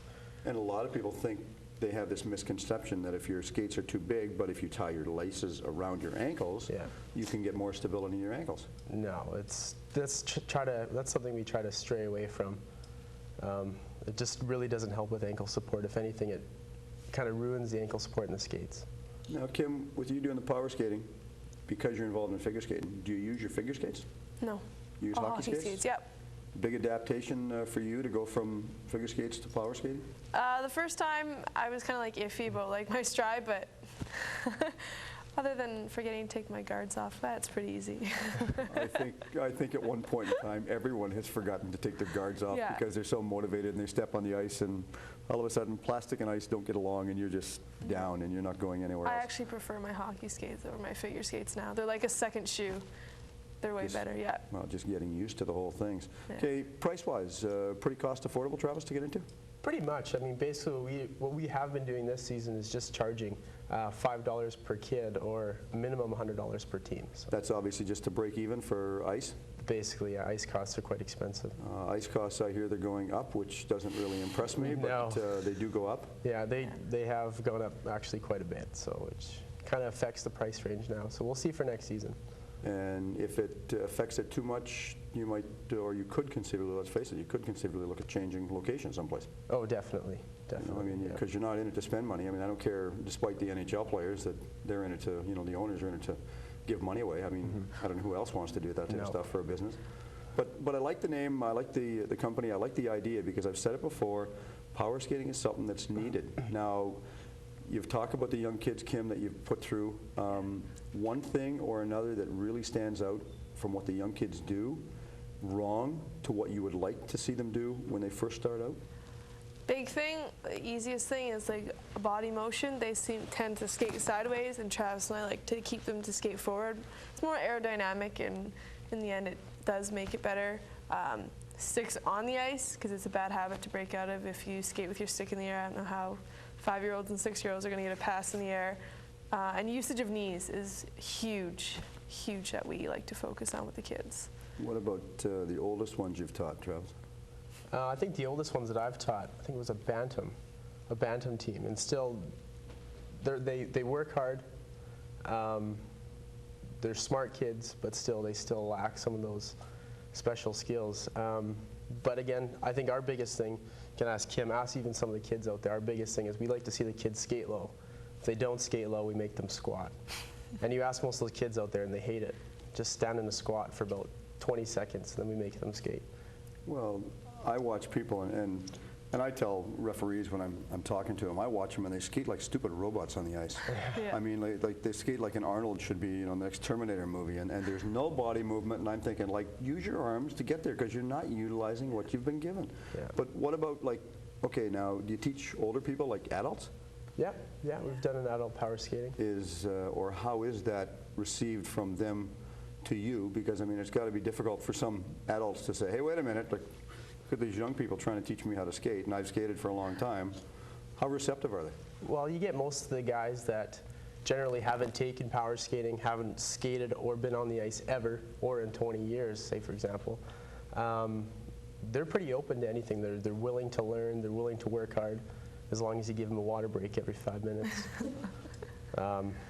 But they learn quite a bit. They're always open for questions. The key for that, though, is that you're getting them in a point where they haven't had a chance to learn any bad mistakes yet. Right.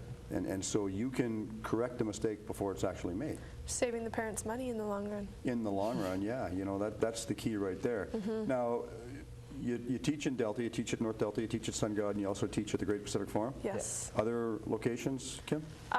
We go out 2 teams, so we've gone out to Langley at the Civic Center, Twin Rinks, and we're basically open to going to any rink, anywhere. Is there any other organizations or group in Delta that does power skating that you know of like this?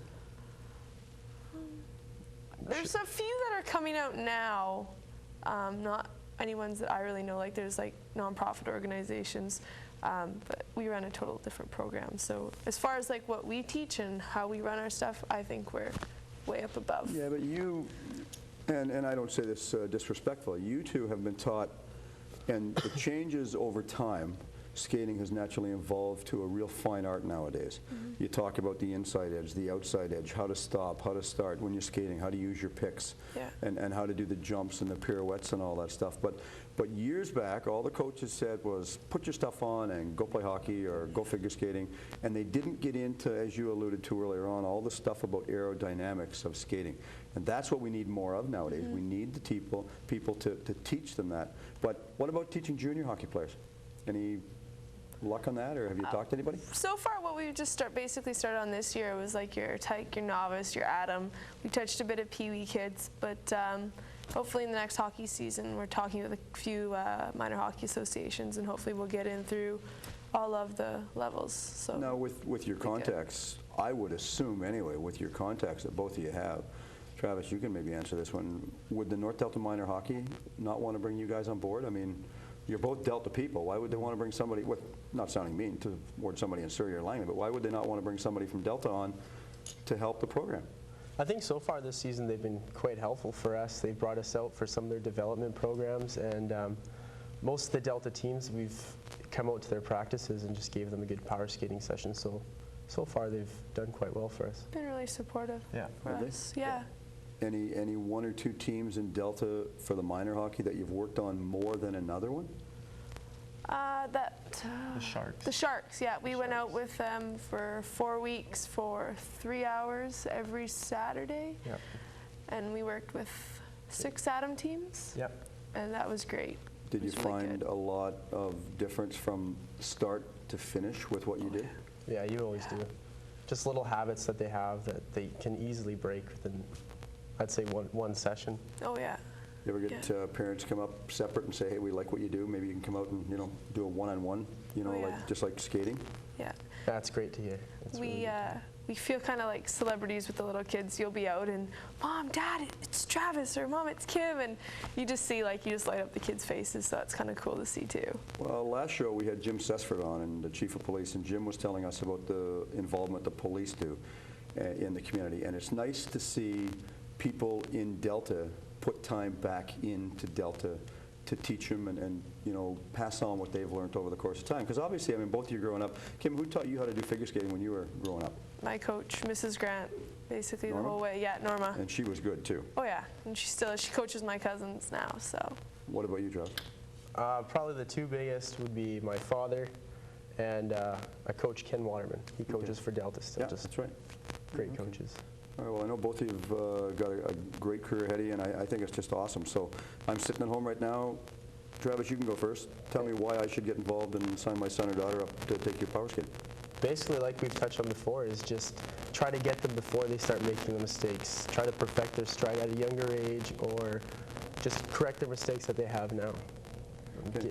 Let us save you money in the long run, basically, because nowadays there's so many power skating people out there or claim to be, but some of the ones we've watched aren't correct. And then you pay for that, and then, which is breaking the habit, and then you pay to correct the habit, and then you go back to it.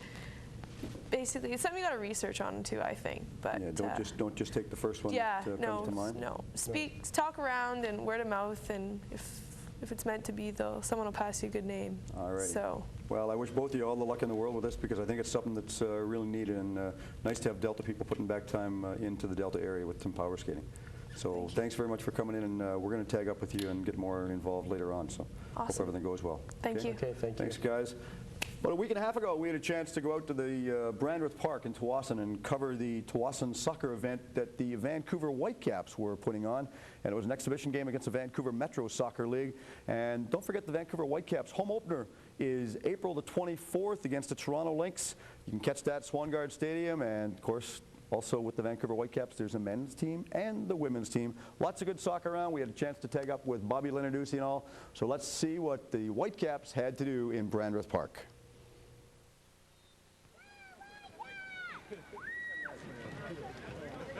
Hi everybody, welcome to Sportswave. I'm Steve Erickson. We're here in Tsawwassen, and the Tsawwassen Soccer Club is hosting this event with the Vancouver Whitecaps in conjunction with the Vancouver Metro Soccer League.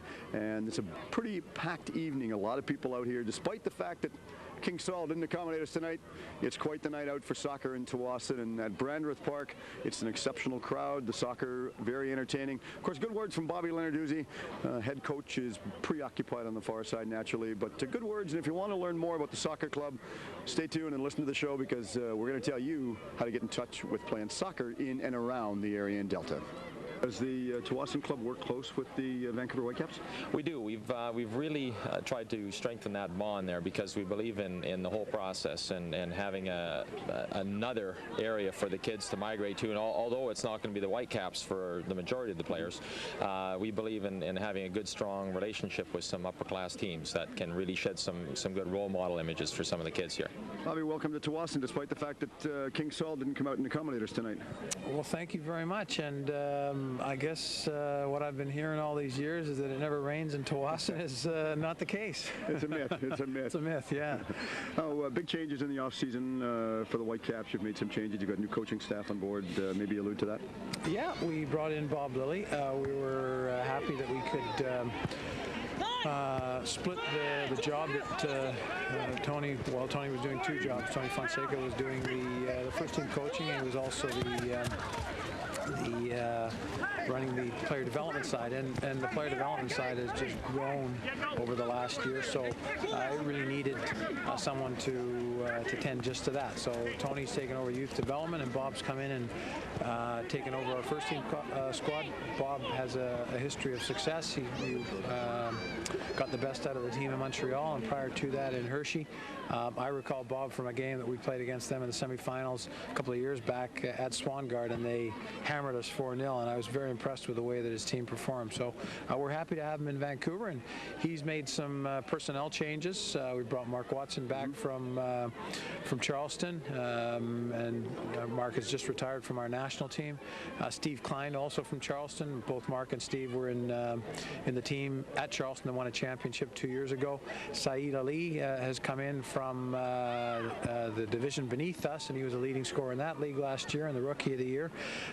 So we're excited, and there's some other young players that will be added to the squad, and I think come opening night we'll be ready to go, which is April the 24th against Toronto. And you also brought over one of the Canuck brass to get on board with you too. John's working with you. Yeah, not only are we making significant moves on the field, but we're also doing that off the field, as you've alluded to, with John Rocha coming over. And I've said that perhaps to the person on the street it might not mean much, but I think to people in the business community and in the media that they know the work that John's done with Orchid Bay, and we're hoping that he can do the same kind of work with the Whitecaps.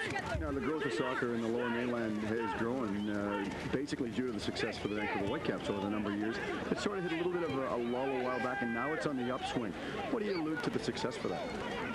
Well, I think that it is important to have a team at the top to aspire towards. With the previous Whitecaps, when the team folded in 1984, there were 47 registered 1,000 kids playing at the time, and within 2 years that went down to 27,000. So there's definitely a correlation between the pro club and participation, and now it's up over 130,000. It's an inexpensive game to play.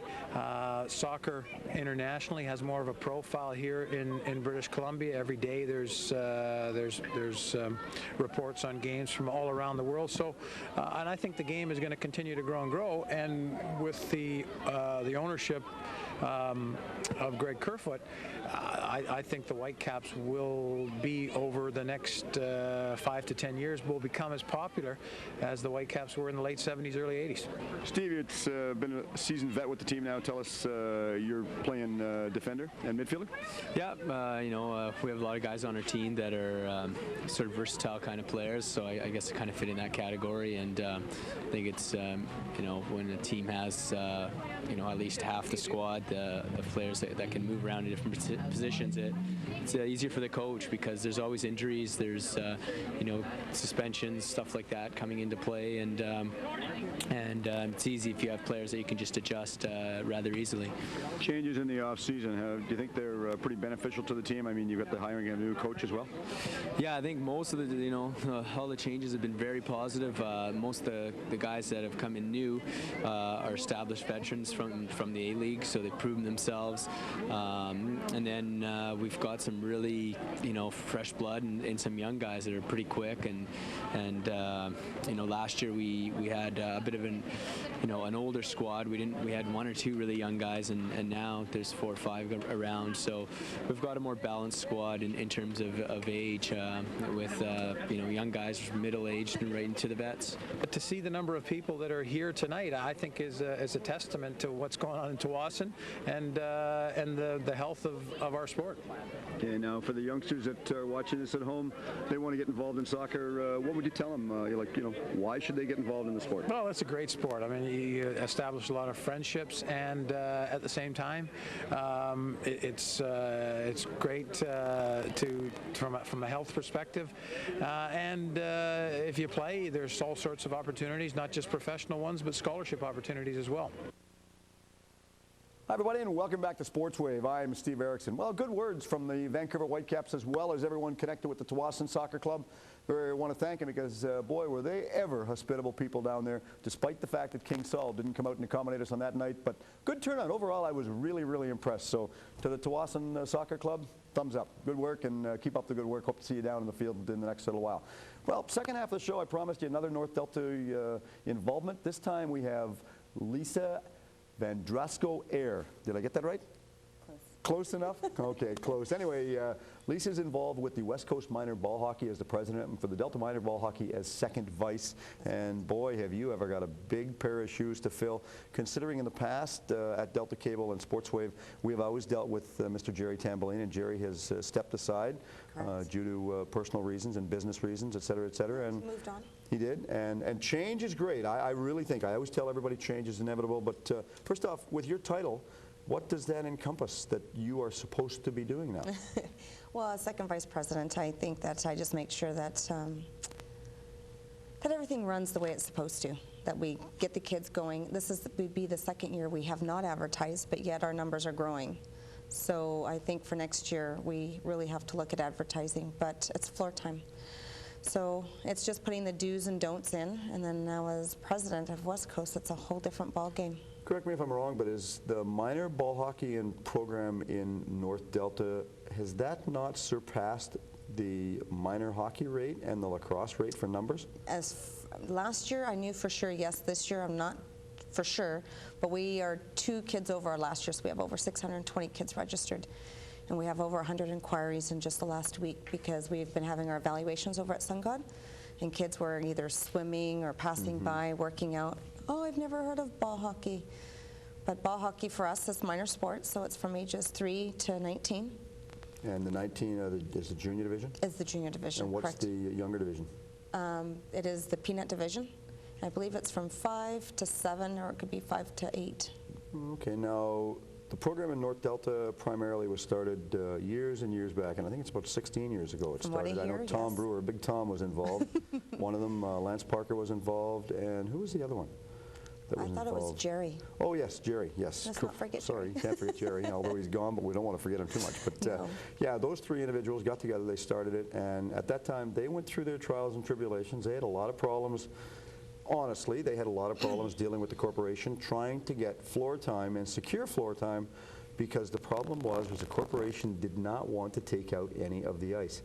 How is the relationship right now between ball hockey and the corporation as far as finding a uniform place to play?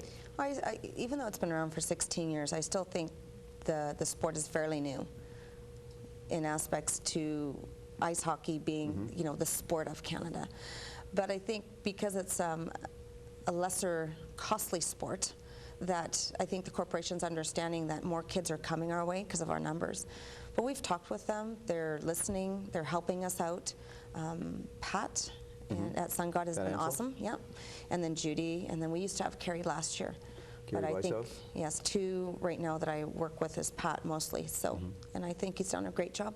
Well, they're trying to work everything in together. The younger divisions, they do not use the curling rink due to the boards, is that correct? Yes. Because the boards are pretty unstable from what I've heard. Anyway. Yeah, they're very flimsy. So someone gets chucked into that and they'll probably come crashing. Yeah, and the big concern there is just safety of the players, number one. And I mean, safety is first and foremost nowadays, regardless of the sport, but primarily with ball hockey, you can lose your balance pretty easy. We talked about earlier on, you had a chance to listen to the interview that Kim and Travis did. And of course, being a mother with a young boy that's gone through some problems of his own, your young son, Vince. Yep. Is it a good idea going into what you're going in to learn through what your son has gone through, so you can tell the coaches, make sure you teach the kids proper warm-up, proper stretching, and everything else that fall into the same category? It is. This year with West Coast, me being in West Coast, we did a coaching clinic that would lessen the cost. So instead of it costing $100 for coaches, it only cost them $40. And we picked up the rest of the tab. But the people we had in there from NCCP, I guess it was, they came in and that's exactly what they were doing. And a lot of coaches had their eyes open to a lot. Sever's disease is actually one that's really high for soccer players. And this is the one your son's got? He had when he was younger, mostly for ages 9 to 12. and it's the back of the Achilles or where the heel is. And when it's stretched to a point, it's so tender. You can't walk, you can't put on a shoe, but it's proper stretching. It's having, you know, the right shoe. It's having the right padding in the shoe. And I think these coaches need, some coaches I see just, you know, oh, let's do a lap. And there's a little bit more than to do a lap. Well, but there's a lot of coaches out there who are trying or that do a very good job. Yeah, there are. There's a lot of good coaches that are really in it for the right reasons, and you know, the bottom end of the day, the bottom thing they don't worry about necessarily is the winning. As long as their boys are playing or girls are playing and having a good time. We're all volunteers. That's exactly right. What I call the unsung heroes in the world of sports. Everybody criticizes you, but when they need something, volunteers are the first group of people they ask. Okay, North Delta and Surrey and Langley, years back they used to all be their own little separate entities where they used to do things different. Now they fall under the umbrella of the West Coast Ball Hockey, a new group. Tell me how the new group come together to formation. It's mostly this year. I mean, Jerry has made sure that everyone has stayed together, but I think this year with us doing a referee clinic and a coaching clinic, and then next year we have a lot of things. We're going to have calendar of events and stuff to keep everybody together, that you'll find that it'll be a lot easier. So it's not Langley having one rule, Delta having one rule. Everyone's on the same page, and it's awesome. I love working with the guys. And basically it's just the fact that you want to keep everybody together, you want to get them on the same page and just work together. That's right. And even our own association, we say the same thing with our executives. You know, we all want to be a team. There's no such thing as I in team, right? That's right. So we work closely together. I mean, there's Gord, there's Len, there's Selena, there's Dave Stein, there's Wade, Lori, Duncan. So all those people are really, they take their time and they put it into these kids. So, and I think that's what we all need to remember. I think Steve is for the kids. Yes, time well spent too. Yeah. It's a good program. I know that Maple Ridge is having an opening coming up. Yes, they are. And they're having this big opening. Nice to have Maple Ridge on board. Oh, it is. They're awesome. They actually are about 435 kids, so they've grown in the last 3 years. Yeah, Burnaby's involved too? And Burnaby, what they're actually called Metro, but Burnaby, yes. Wow, that's and great. Richmond. Yeah, that's great. All right, I'm a young parent or an older parent at home. I'm sitting and saying, okay, what's the alternative? I don't want my son or daughter just playing ice hockey all the time and getting focused on one sport. I want to expand it. Why should I play ball hockey? Again, it's a lesser sport, less equipment to spend. Our ranges here are like $105 to $135 from the smallest division to the biggest division. But you just need hockey gloves, a stick, running shoes, and a CSA-approved helmet. Yeah, helmet and mask or visors mandatory? Or it has to be just the cage. Okay. So, and really that's it.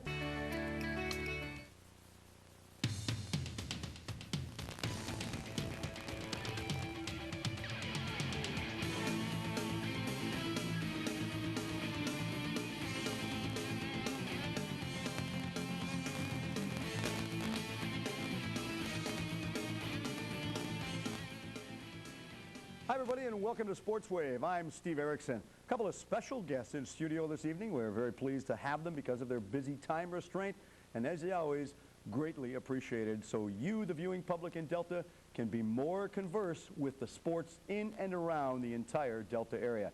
First gentleman we're going to talk about is something new and unique, and I know we watch it on television a lot, and we had the luxury of doing a broadcast this past weekend. Never done a broadcast of this magnitude before, and I can honestly tell you that I was thoroughly entertained by doing it. The gentleman sitting to my immediate right is a man by the name of Mr. Mike McFarland. He is with the Aussie Rules Football Association up in the North Delta. Mike, is that the correct title? North Delta Junior Australian Football League. Big title. It's a like that. mouthful. You've got to have like big letterhead for that. Mike, appreciate you coming in the studio this night to do this. And the one thing that I can honestly say is we did the broadcast this past weekend. Thoroughly entertained, had a lot of fun doing it, and between yourself and Jason Stratford, the other gentleman that was helping me with the broadcast, really want to thank you because I learned a lot, as did probably the viewers, because I've had some good emails from them in regards to what they were talking about, and like I didn't know about that. So first things first, how the devil did you ever get an Aussie Rules Football League started in North Delta of all places? Basically, from my involvement in the sport, I did a clinic at my son's school, and the kids fell in love with it. We did a few more Saturdays just to have some fun with them, and they started knocking on my door saying, you got to start a league.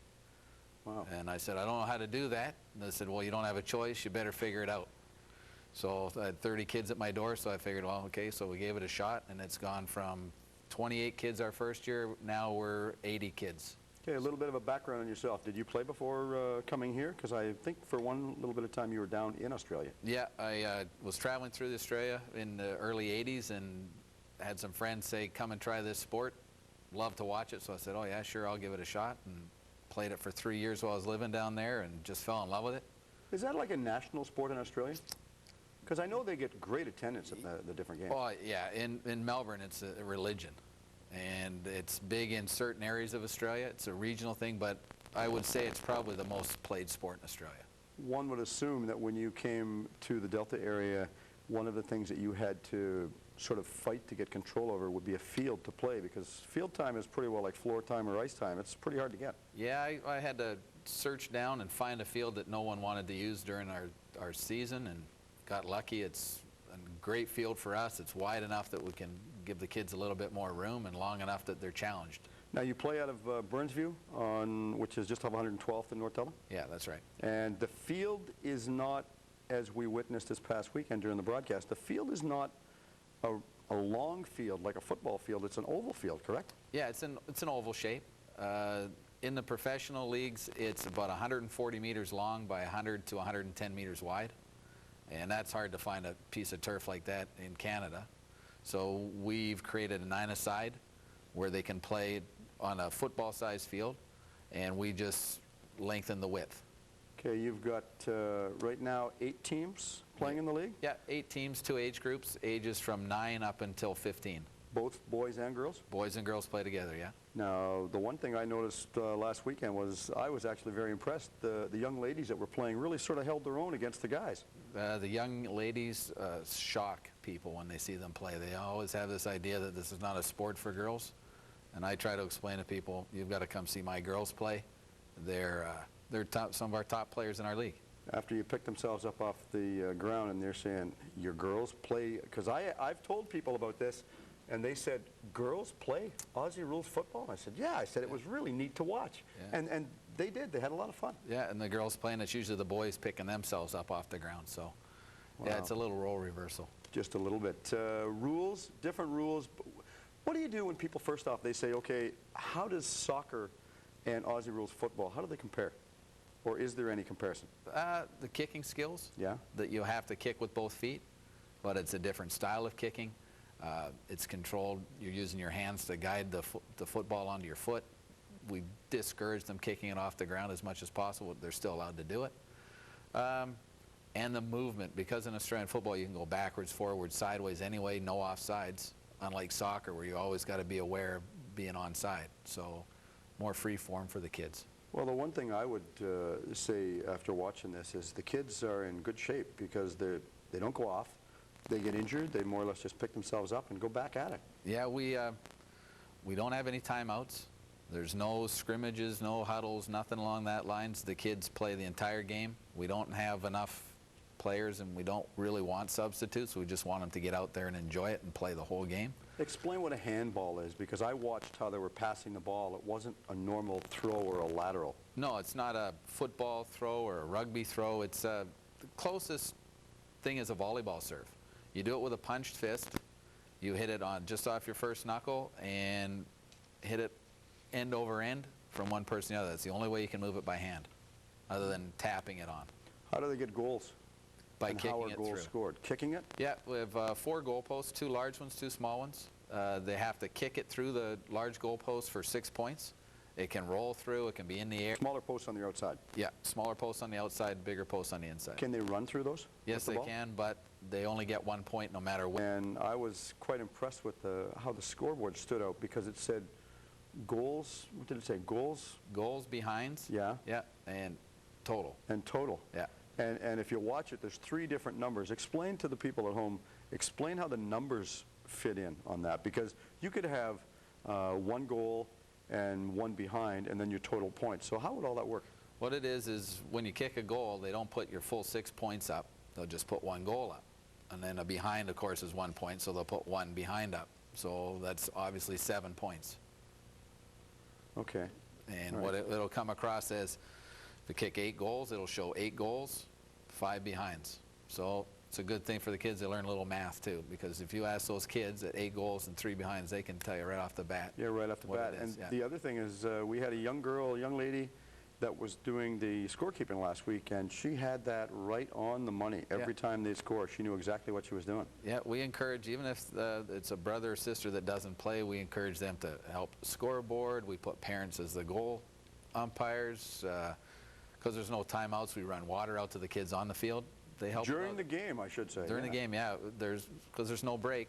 We run it out, because otherwise they'd be dying out there. Okay, now there's yourself, there's Jason Stratford, and who was the other gentleman that was with you last Saturday? Greg Dick, and then our umpire, Chris Palmer, who's also a coach. Okay, all right. Now, Jason went away for the tournament for the weekend in Victoria. Yeah. And he plays for a team based out of Burnaby? Based out of Burnaby. There's 2 teams now in Vancouver, senior teams. One is the Vancouver Cougars, and the other is the Burnaby Eagles. And I was quite impressed to learn that we've had some young people that play in your league gone out to practice with them. Yeah, we have 2 young fellows right now, Scott Fleming and Josh Pyzak, who are at a level now where they need to be challenged. So we have taken them, and every Thursday night they go out and train with the senior players, which not only helps their skills, it challenges the senior players, the new Canadians playing the game, to look, seeing this 15-year-old kid who's kicking and handballing better than they are, that they better work as hard as these young kids to improve their skills. Yeah, but one day the young kids will be as old as us, and then we'll bring some new ones up to develop. How receptive are the older people that play the game to the youngsters coming out? Absolutely love it. They want more kids out. Well, the key, and I've said it regardless of what sport we do as far as a broadcast, the one thing I'm always impressed with, and I keep telling everybody, the younger kids have to learn from the older people, so the older people, it's very important for them to pass what they know down so the sport can survive. It's an Australian sporting tradition to bring the younger kids up before they're even able to play on the senior team, to train with the senior team, to be prepared to what they have to put in to be a member of that team. Okay. So, and then when those kids come back to my juniors, they now teach these kids what they're learning at the seniors. So it's a roll-down effect, and it goes right through the whole club. All filters down. Yeah, it's fantastic. It's a great club system. Tell us quickly about the Canadian national team, which I didn't even know we had a Canadian national Aussie Rules football team. Yeah, the national team has been around for 7 years now. The first true national team where it wasn't just Toronto-based was 2001, where when I joined the team, and we went to England to play in the Atlantic Alliance Cup against Denmark, Britain, Ireland, and the U.S. Then that came to 2002, the International Cup, where there was 11 nations who went down to Melbourne and played a 10-day tournament. And we're rolling into 2005 for the second International Cup, where there'll be 12 nations this year. And you play in Australia? Play in Melbourne. August? Melbourne, yeah. We leave end of July, and we're down there for about 2 weeks with a 10-day tournament put in the middle of that. And we should also make mention to the viewers at home that this tournament you're going down to, it's all self-sufficient. You have to pay for it yourself. That's right. We don't get any assistance funding from the government, either provincial or national. So we have 35 players that we've selected to go, plus coaching staff. So we're looking at a budget of anywhere from $120,000 to $150,000. Okay, and I noticed the one thing when we were doing the broadcast this past weekend, the one thing that I was really impressed with is you stress safety. Oh, definitely. You know, when parents hear Australian football, they panic. So we just tell them, look, we've had 3 years and we haven't had a kid hurt yet. We're very proud of that fact, and we make sure we protect them. We don't allow it to get out of hand. Okay, if someone wants to get a hold of you about playing in your league, have you got a phone number or a web address where they can get a hold of you? Yeah, they can either get a hold of me at 596-1598, or if they go on to www.bcfooty.com, F-O-O-T-Y. Okay. And they can click on our link there, the North Delta Junior Australian Football League, and that'll put them into my contact details. Okay, well, I hope you get lots of people get a hold of you, because I know you've got 8 teams right now, and I would really love to see this get up to 12 or 15, and I hope we have the chance to come out and do another broadcast for you. Yeah, I hope so, too. The kids love it. It was great, and Jason loves sitting in that chair. I'll tell you, he can't wait to do it again. I know. His language was very colorful. There was English and profanity, and all his was English. Mike, I want to thank you for coming in the studio. Really appreciate Thanks it. Very much, Steve. I tell you, first and foremost, you've really educated me in the world of Aussie Rules football, because I'm a real new fanatic to it now. And now when I sit, I can pretend to my wife that I really know something about the sport. That's right, man. We just, that's what we want to do, bring it to everybody. Good deal. Thanks a lot, Mike. Thank you. If you want some more information on the Aussie Rules football, check out the Sportswave website, which is www.sportswave.ca follow the links that say Sports TV on my site, and we'll make sure that I'll put you in touch with Mike about this new sport to the Delta area, youngster at only 3 years old. Don't touch the dial. We're coming back with more right after this timeout. Hi, everybody, and welcome back to Sportswave. Very pleased to have in studio the second half, Mr. George Jacobs. And George is an ex-coach for the minor hockey in North Delta. And George and I actually go back in the sporting world a number of years. But not only are we going to talk about sports from George's family and his involvement, we're going to talk, and hopefully we can enlighten you about sports and the community and the corporate business in the Delta area. What do you have to do as a team or an organization or an association to get the involvement from the groups? Because how many times have we been sitting home, somebody knocks on the door, can you please donate? Sorry, I would love to. I just gave 10 minutes ago. So we're going to see what we can do to maybe help you out and get you on the right track to help all the youth groups or groups in general in the Delta. George, first off, thanks for coming in the studio, because I know your schedule is just horrendous. Well, thank you very much, Steve. It's a pleasure being here. A lot of fun. Hey, anytime we can sit down and talk, it's great. Yeah, and we're talking, having a good time and all that. Now, your involvement goes back a number of years, as we were just talking, going about the North Delta Association. Yes. Minor hockey has grown by leaps and bounds. Absolutely. When we were involved, going back to the late 70s up in the North End, we were all learning, as you were alluding to. We were all learning, and it was a growth spurt for all of us. Exactly. And also, too, it was a different time in sports, in minor sports. You and I started out our sports. I started mine earlier than you, but back in the 50s and into the 60s, and then as time moved forward and time became more valuable, it became more difficult for the sporting families to create enough time to be able to put things together. And so moving through the 70s and into the 80s, if you didn't have a business plan going, you were going to come into some trouble. Well, the families nowadays, I find that they're torn in so many different directions. And for example, my daughter's family, Georgie's family, or Annette, when I say George, that's her nickname, Georgie's family, with her having 3 youngsters, one plays football, one plays ringette, and one goes to swimming. As a family, you've got to try and orchestrate your time to spend time not only with them, but so you can assist the association that they're with. Absolutely. Absolutely. And this is where it takes a concerted team effort. The team is not just a group of kids. Obviously, they are the focus. But the whole team is the parenting that goes in behind.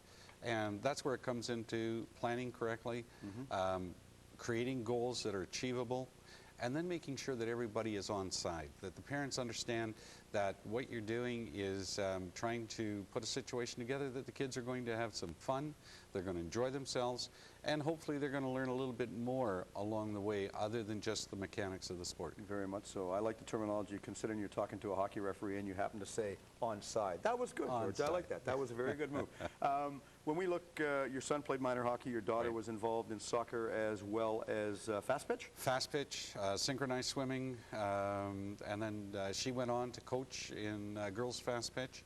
She wanted to put a little bit something back into the community after she had gone through. My son also went back and coached in North Delta after he had gone through with hockey. Now we've got grandchildren. And they're involved. And they're involved. Absolutely. What's your thoughts on the school district, Delta School District, getting involved with the fast pitch at Seackwam, considering we've got the hockey academy in South? Absolutely. It does a couple of things. First of all, it puts a very good stamp of approval on Delta as a whole. North, south, doesn't matter. We've got the people in this area that can work with the players, bring them through, provide the venues that are going to assist them to take their sport to the highest level. And the highest level does not necessarily mean going professional. The highest level to me has always been if we can get the kids into a scholarship, get them into higher education, hopefully they will maintain their sporting, their love of sports, and bring that back into the community.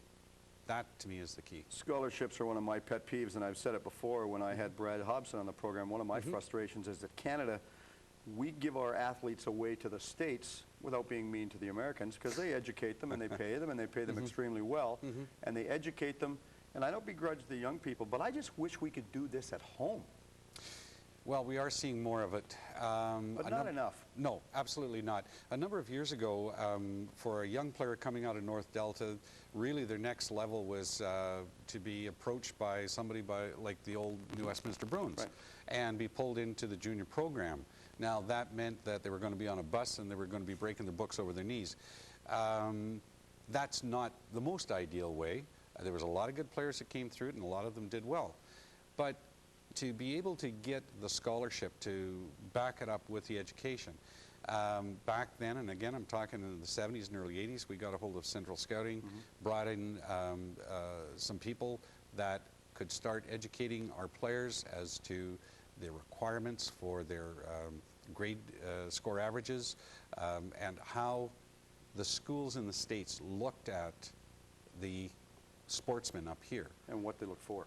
What they look for, absolutely. That's important. Okay, now I want to focus right now in the next little bit of time on the involvement with the teams, the groups, the organizations or associations, and the overall corporate community, because I feel bad, not only that I can't give, but I feel bad when I have kids come to the house and they say, oh, can you give pop bottles, or, you know, can you fundraise or donate or whatever?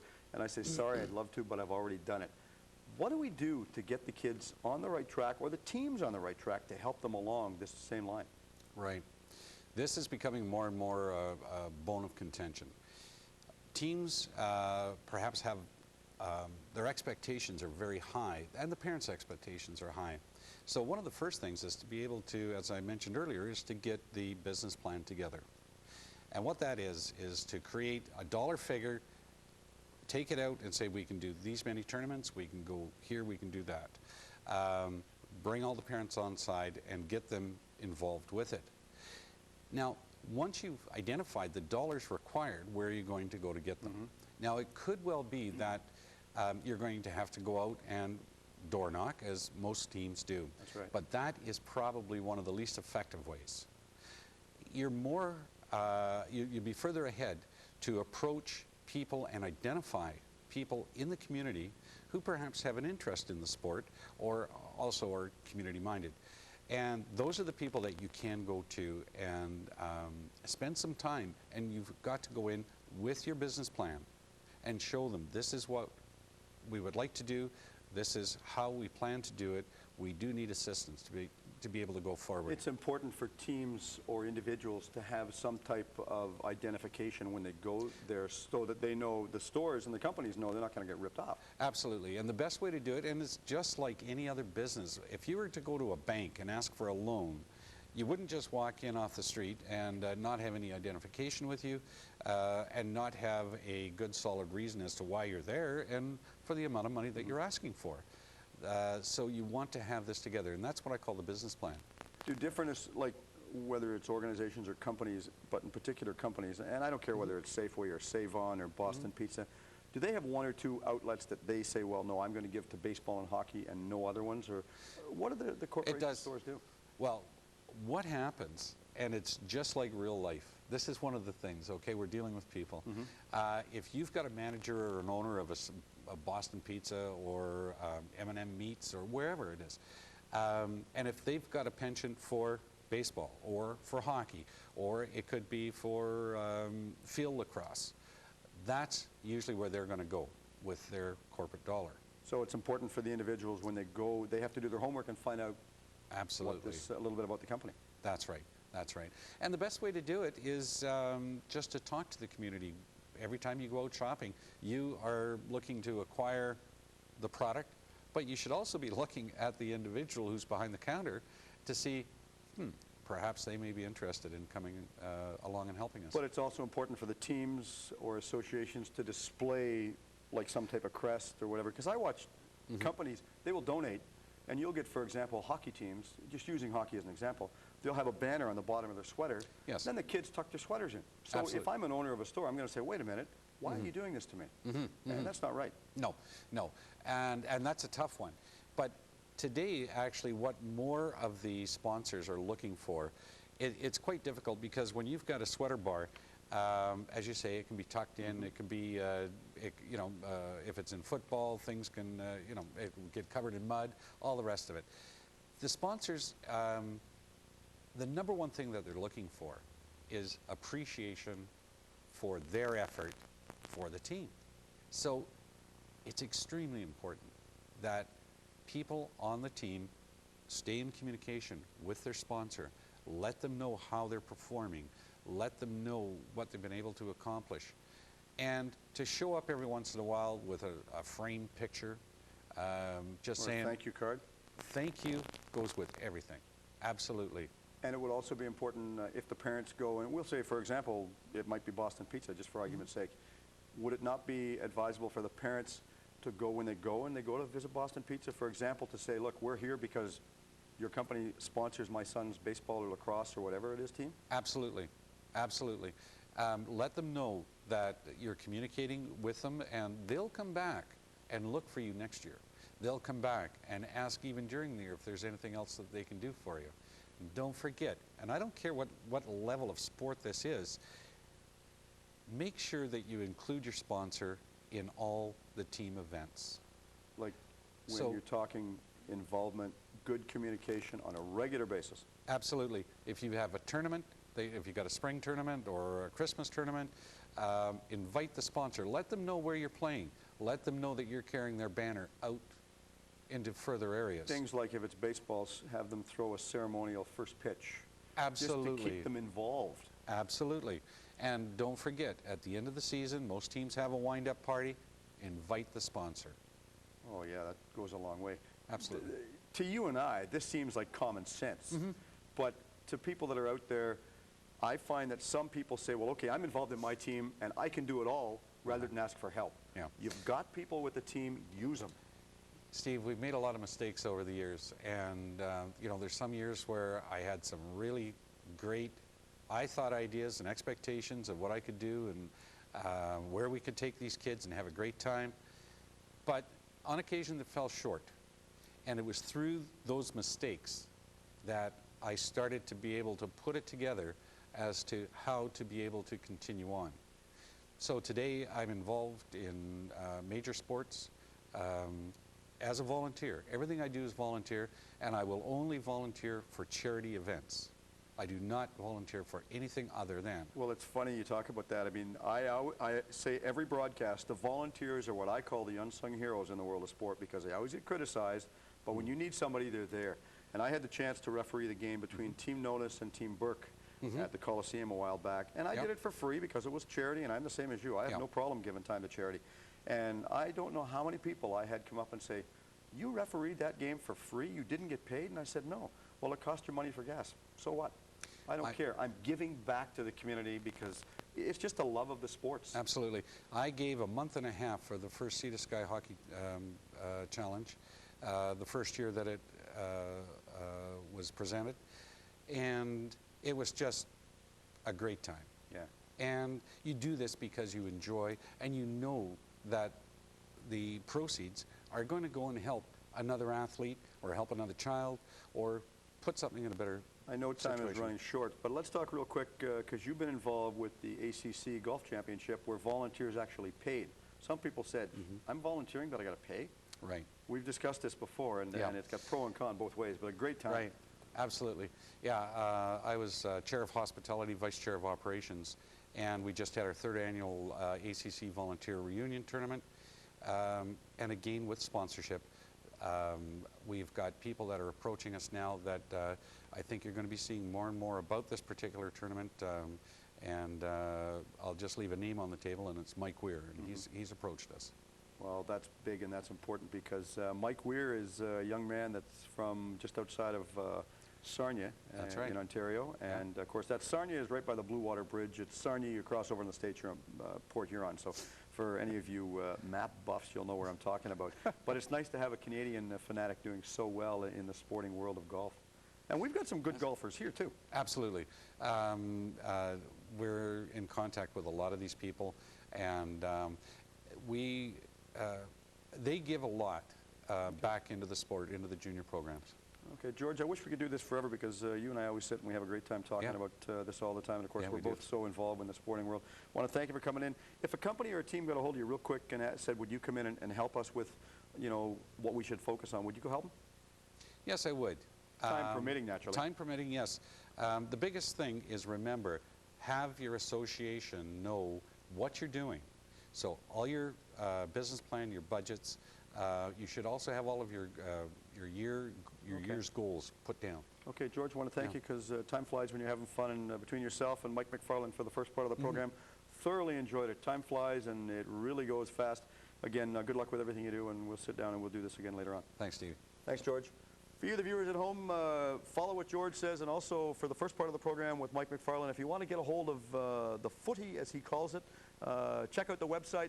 Well, I'll have a story on Sportswave website, and you can send me some emails and tell me what you think. If you have a sport in the Delta area you would like us to cover, please get a hold of me and we'll do our best. We're trying to get out and cover as many sports in the Delta area as possible. Hope you've enjoyed the program and really enjoyed doing it. On behalf of everyone at Delta Cable, thanks for watching. If you don't play sport, at least be one.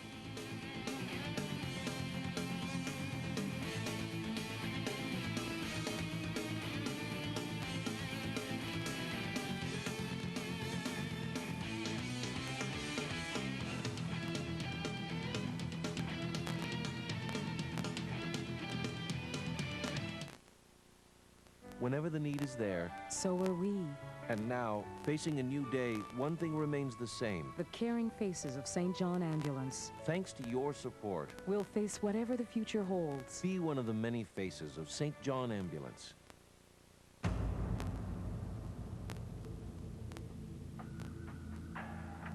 Delta.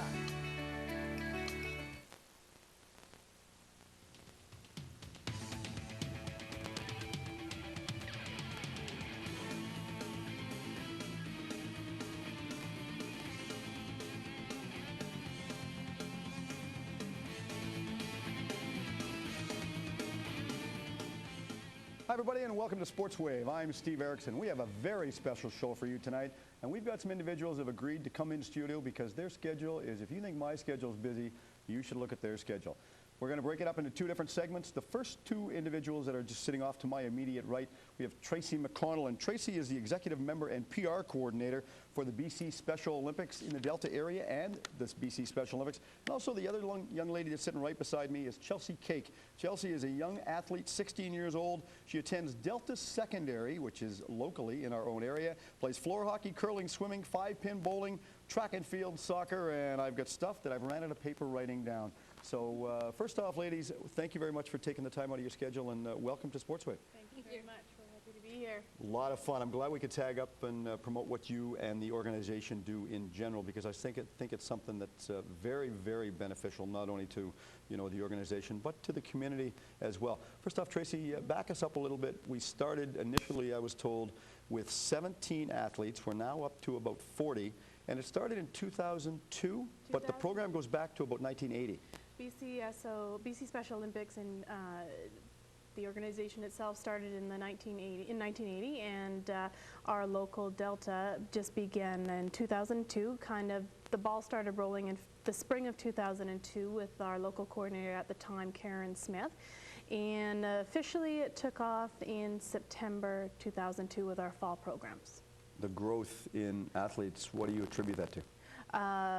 I think a lot of word of mouth. We did a lot of presentations at the local high schools. We advertised quite a bit in the local papers and with Delta Cable, actually, on the community events page. And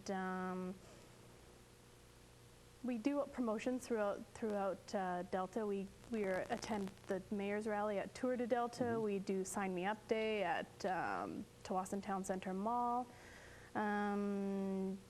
Different info fairs for which is hosted by the Delta Community Assisted Living, and things of that. We're always at those events promoting us. Well, it's anytime you can promote it, that's great. Chelsea, you've been involved. How long have you been involved? Ever since the start of it. A start? Since the start of it. And you're still only 19. I'm such a youngster, my heavens. What has this done for you? Primarily, how has it affected your life and how has it changed it? It definitely keep me active, and I've definitely made a lot of friends through it, and so I'm really happy that it came to Delta. That's the one thing that I noticed is the group of people that I've always dealt with in regards to different areas is I watch the friendship and the camaraderie amongst all the athletes, and it doesn't just last today. This is a lifetime of involvement. Yeah, definitely.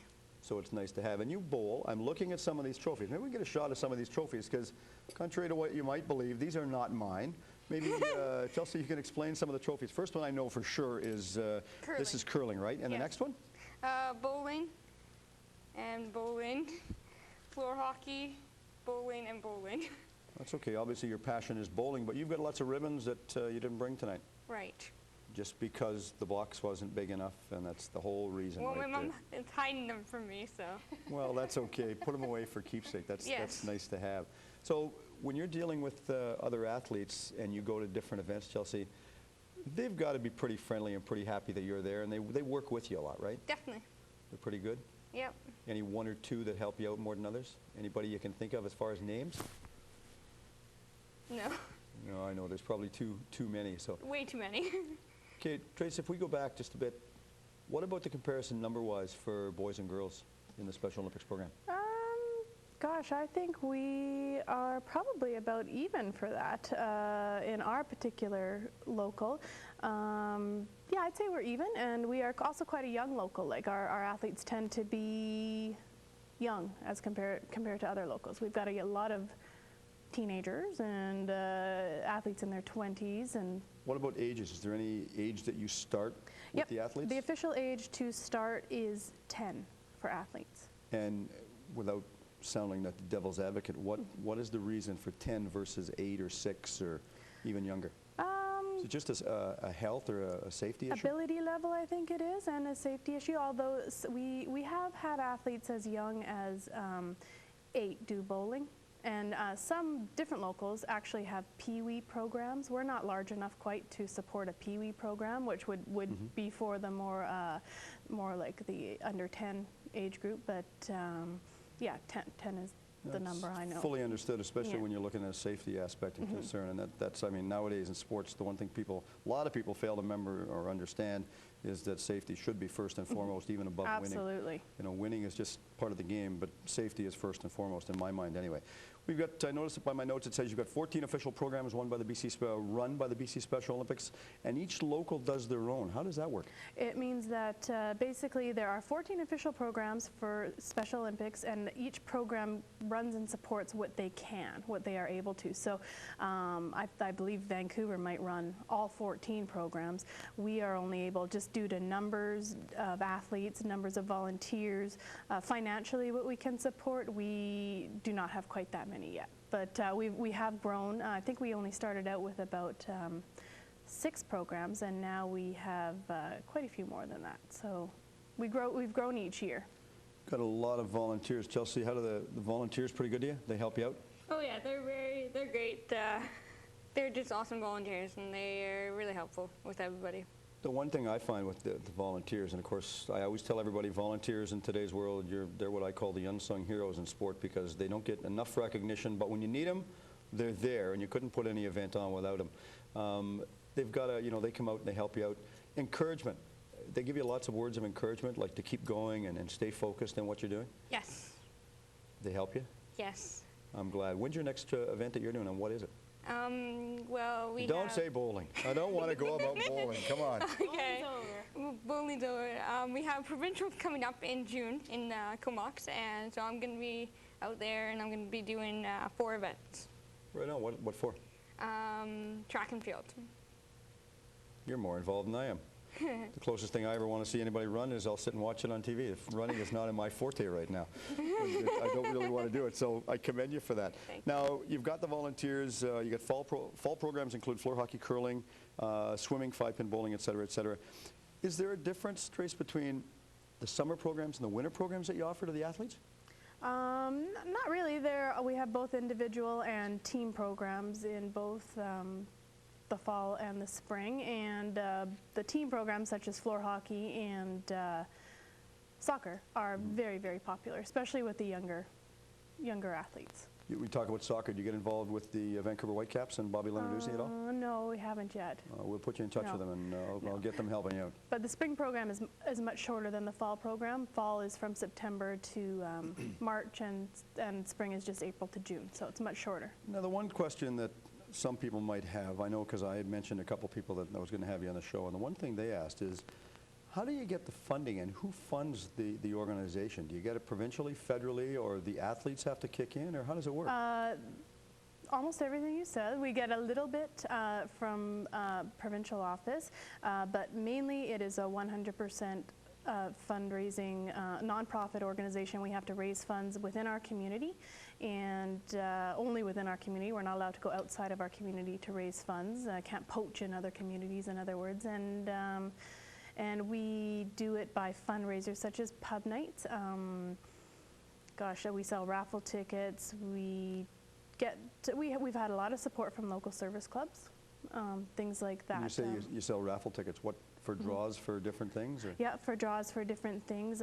For example, we recently had a raffle where the main prize was a professional road race bike. Oh, yeah. During the Tour de Delta, the Symmetric Cycle team, BC Special Olympics is their charity of choice, and so they're in partnership with us, and we kind of work with them during the Tour de Delta, selling raffle tickets and whatnot, and they donate bikes to raffle off for free of charge, so they're a wonderful partner. The one thing I must really commend you on, and again, relying on my gracious notes that you supplied us, the one thing I noticed is you don't have anyone involved in Special Olympics. No, I don't have anyone involved. But you're involved. But I'm involved, yeah. Why did you get involved in a program that most people won't get involved in a situation unless they've got a young, boy or girl playing? Why? We have, a lot of our volunteers are parents, and you couldn't run it without them. But for myself, I just always wanted to get involved. I'd had a lot of contact with Special Olympic athletes when I was in high school, and also during some summers I spent away. But I played a lot of sports myself all my life, and so I was never really able to get involved. And then coming out, when we moved out to Ladner just the same year that it began, and there was an article saying that it was starting up, and at that time I was at home.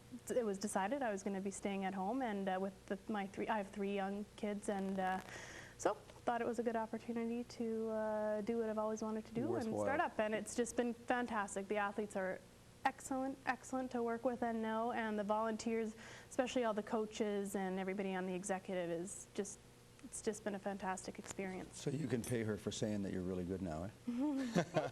Come on, Chelsea. What's the farthest trip you've made, Chelsea, as far as going to different areas to compete? Have you been out of the province or just in BC? No, I haven't. Just in BC? Yeah. Well, that's okay. BC's a big province. Any ones that we've traveled elsewhere? No? Probably just around the Lower Mainland. Yeah. Just she's been to lots of competitions in Coquitlam, Abbotsford. That's okay. It's nice to get around the community. And she'll be in Comox in June, of course. Well, that's getting out of the area. You got to go on a boat to get over there.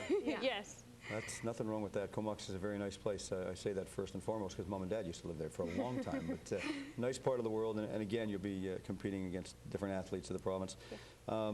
Expectations for you coming home? You looking for bringing a gold or a silver? Or? Nope. I don't really have too much expectations because I don't really know what to expect. I'm just there to do my best, and if I lose, then I can't do anything about it. Boy, I know a lot of athletes that you could tell that to, and they would really be in for a real shock because they, as I said, all they want to do is win, win, win, and that's too bad. So if somebody wants to get a hold of the group, Tris, where would they get a hold of them, and how? Email, phone numbers? Yeah, we have a website that we've recently launched. It's www.bcsodelta.org, and everybody's phone number and email address is on there that you would contact. Well, that's quite impressive, especially for what you do, and both of you, because I know both of you are so involved. You're involved organizing everything, and Chelsea is on the receiving end of it, getting all the awards and merit. Good girl. Definitely. She sure is. Nothing wrong with that. I think it's something that's worthwhile, and I wish you all the success in the world. And again, I want to thank you for both for coming in, and we'll tag up with you later on. I got a lot of contacts I'll put you in touch with, and we'll see if we can work with you and help you out. Thank you. Okay? Thank you for having us. Thanks for coming in. I want to thank both of them for coming into the studio tonight because it's something that's worthwhile. And if you go to any event, I don't care what it is, not everyone is born, where you don't have a problem. You can have a disability, whatever it might be. Go on out, because I've dealt with these individuals on different areas, and it's something that, I don't know, I can really tell you, it really gets you right in the heart. Go on out, check these events out, and if you want to volunteer, check that out. And for more information on volunteering or the Special Olympics of BC as well as the Delta area, visit Sportswave website. Send me an email at sportswave@dcc.net, and I respond right personal to it. Don't touch the dial. We're coming back. More right after this timeout. Hi, everybody, and welcome back to Sportswave. I'm Steve Erickson. Well, joined by a couple more young ladies that are also involved with the BC Special Olympics program. Tracy and Chelsea had to leave and go to a different event. Well, now we got a couple more stay in studio. First off, we have Susan Wazorek, and she is an executive member and fundraising coordinator with the BC Special Olympics. Been involved for 3 years, the parent of an athlete. And Madeline, the young lady sitting to my immediate right, is Susan's daughter. She is very, very informative, and we had a nice little chat before we get started. She's also one of the Special Olympians that goes around to the different areas to compete, and she's also traveled out of the Lower Mainland up to Vernon to do some skiing competition. So first off, ladies, thank you for joining us. Nice to have you in the studio, and again, nice to promote the BC Special Olympics program. Now, you're the fundraising coordinator. I know what that's like, because as a parent, I sit and I get frustrated at one point when people bang on my door on Saturdays about fundraising. What type of situations do you deal with, and how do you approach fundraising for the Special Olympics? We need to provide enough funds to run all our programs, to outfit the athletes, to pay for the facilities, to run the programs. We don't get any government funding, so it's completely from the ground up as far as the athletes pay a registration fee. As I say, we have to rent facilities and so on. So we try to do a lot to get the program's up and running. So we've got direct access funds this year. That was the first time we did that, to get our new uniforms, the usual bottle drives, raffles. And we must make mention that if we can get a close shot of this one, Madeline's got the new tracksuit on. That's I'm very impressed with it. It's actually quite a nice looking tracksuit. It has to be purple. Some people say, ooh, purple. Why purple? We're in a region with Burnaby and Richmond, and they'd already picked purple as the color, so all our regional uniforms have to be purple. So our bowling shirts are purple, our T-shirts are purple, everything is purple. But that's pretty classy, I think. So. It is. Could we not, and again, it's just a quick question that some people might have, with it saying Delta and being the purple colored shirt, could we not have a Delta crest on there or a logo? Indicating Delta, like even on the sleeve or the other side or something? Yeah, that's what we would like, and we have some restrictions as far as provincial regulations when they are competing regionally. Locally, we can have our own shirts, and she has her T-shirt underneath with it has the regular logo, and it does say Delta. So we would like to try and have a variety of uniforms, but of course, it does cost money. Yeah, nothing's cheap nowadays. We all know that. Just look at the price of gas going up all the time. Madeline, we look, and I see you have brought some of your trophies and medals in very graciously. Tell me what the trophy's for. Trophies for bowling, Halloween bowling tournament. Then we got a ribbon for participation in bowling. Okay. Then we got 2 ribbons for rhythmic gymnastics in Richmond. You do rhythmic gymnastics? Yes, with Richmond. In Richmond. Have you done any out here in Ladner or Tawasin? No, they don't have running yet. Really? No. Really? Richmond very graciously let us sort of tag along. Yeah, that's good, because we've done programs before with Carleen Lewell, who was with the Gymnastics Society Association in Tawasin area, and she's very nice to deal with. They've got a big gymnastics meet coming up in the end of May, too. That's nice to see that you're involved. How long have you been involved with the program? Since it started. Since you started? Yeah. Long time. Still a youngster. But you're having fun? Yes, I'm having fun and like meeting new people and competing in sports. What's the best thing that you enjoy about being involved with the Special Olympics? Making new friends and seeing some old friends. Do you, when you meet new friends, do you still contact with them all the time and talk to them all the time? Oh, I try to contact them. Well, that's good. That's good. Now, tell me about this trip that you made up to Vernon. I'm interested in that. You went up there and you went skiing. Yeah, we were for a ski team for a weekend. Wow. That must have been a lot of fun. Oh, it was fun. How many people? 5. Wow. That's okay. All girls, all guys? No, it was a mix of guys and girls. So did you win? Sure you did. You could have. You were there. Yeah, you were there. We had fun. You were there. And again, I can't say it any better. I mean, and you keep alluding to it, both the athletes we've had on tonight, and I wish more young people, more people in general, would understand what it's all about. You listen to them. They keep saying it's fun. And that's the bottom line. I mean, I really commend them for what they do and how they deal with it, you know, all the adversities that people have in today's world. Now, you're a parent. This must have been a big shock for you, and I know it's obviously changed your life. It is. But in a positive way. I should really make mention of that, positive way. Absolutely. These kids are gifted in different ways, and what they do and how they do it, they show that they can succeed. They show others in the community. They show their peers, and it's been wonderful for us as a family to have Madeline out participating. We're not really a sports family. We watch a few sports. My background is more arts and music. I'm very proud of her being able to compete in so many different sports. She does more than her sister, and it's just been great. And it's wonderful, I think, for other people in the community to see that people with an intellectual disability can be very fast runners, can be very good bowlers, can be very fit. That's right. This kid skis. She drives me, it's very scary to watch as a parent. But they're active, and they're having fun, and they're learning good sportsmanship, and being in a team, competing individually and in teams. It's been very, very good. Mom says that you do more sports than your sister. Yeah, she's Are just you a dancing. better athlete than your sister? I'm okay at it. You're okay. You're too passive. You're very nice. You don't want to come out and say yes. Does she have as many ribbons as you? No, she's got one medal. She has a medal. She has a medal. One medal. That's good. Is there a sibling rivalry between like both daughters? How one is, you know, competes more than the other one? The other one support each other, is not an obviously. athlete. She's a dancer. But so they support each other? Yeah. My other daughter helps out at our events. She's a volunteer.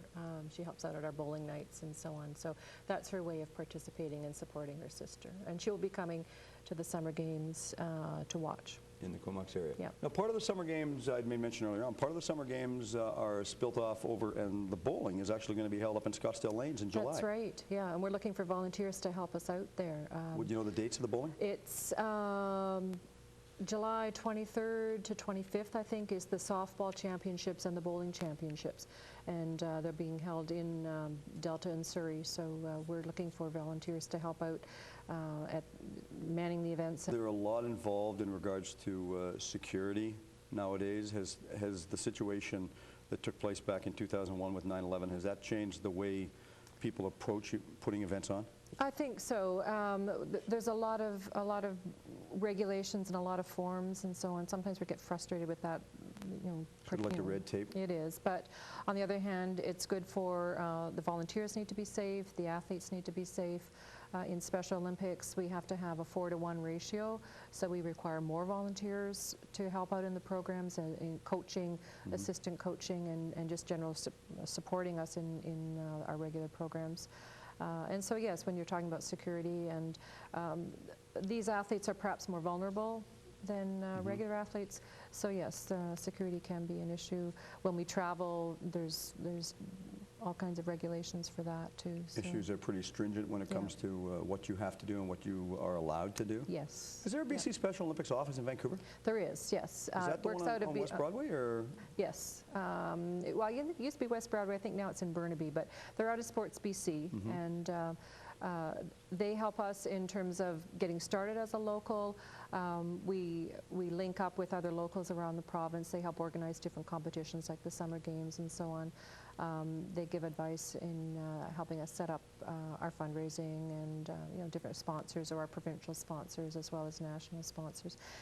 Because we are a young local, we haven't had anyone go on to provincial games yet, just because of the timing of the events. But after these summer games, if our athletes do well, they may get to go on to the national games. We did have one athlete go to the Special Olympics, the Winter World Games, and the law enforcement torch run. She was helping that, ran in that. So we're beginning to move out and go further as the time goes on. Talk about the law enforcement torch run. Has or is the Special Olympics in Delta involved with the Delta Police? Very much so. We've done participated ever since the local has started, and the athletes go out, do a little bit of the running, but they're always at the end helping the officers eat the donuts and have a good time. That's okay. Somebody has to do it. What about the Tour de Delta? How involved are you with that? We've participated in their fundraising with the Symmetrics team. We've helped out at the 2 big races, and we hope to be helping run the breakfast this year. So. Well, that's a big undertaking for yourself and all the athletes. The athletes come out, and if you're involved with breakfast, they help? Yes, we've got great support from the athletes and our families. We can always use more athletes and more volunteers to help, but the support's been wonderful, and that's why we've grown, because people want this program.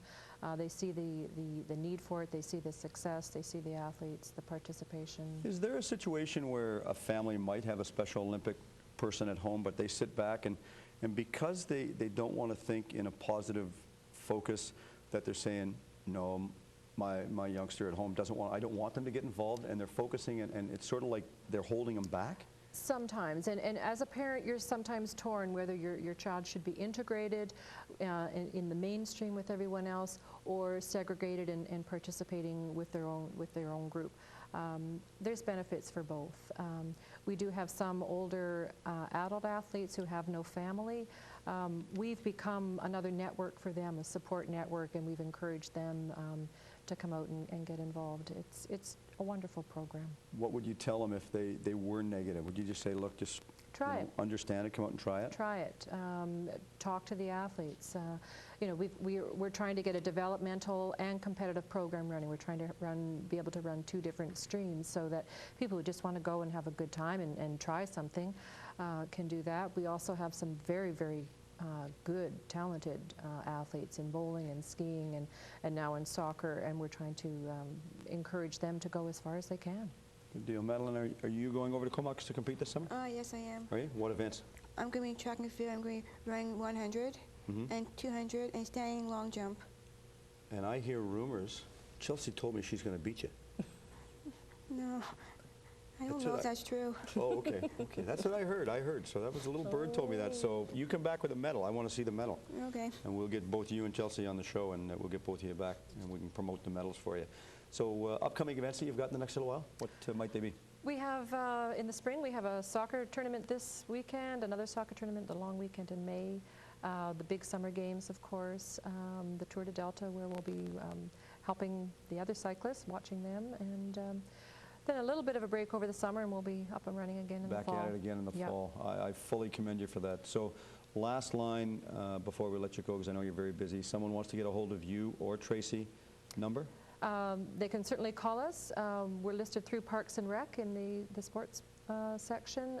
They can call us, check out our website, call us at home, whatever. Yeah. Okay. Well, thank both of you for coming in as well as the other 2 young ladies coming in. I think it's something worthwhile. You bring me back a medal. Okay. Okay? Good girl. All right. This is something that I can continue to tell everybody to go on out and check it out. Something worthwhile. Go on out. If the athletes are competing, I don't care how old they are, young or old, go on out, cheer them on. It's something that it's going to really make your heart feel good, and it's going to give you a good sense of being, because yes, I can do it, and if I can do it, anybody can do it. Go on out and cheer the athletes on. And on behalf of Tracy, we've got Chelsea, Susan, as well as Madeline. I thank all 4 of them for coming in their studio. Lots of interesting sports out and around the area. And if you want more information, check out the sportswave.ca website. We're going to have a link on our Sportswave website about the Special Olympics, have a story on it as well. Visit Sportswave, send me an email, sportswave@dccnet.com, and I'll reply to you directly and personally myself. If you got a sport you want promoted in the Delta area, send me a story and tell me why we should promote your story for you and the public. On behalf of everyone that joined in the program, all the people behind the scenes that make this an exceptional show, thanks for watching. If you don't play sport, at least be one.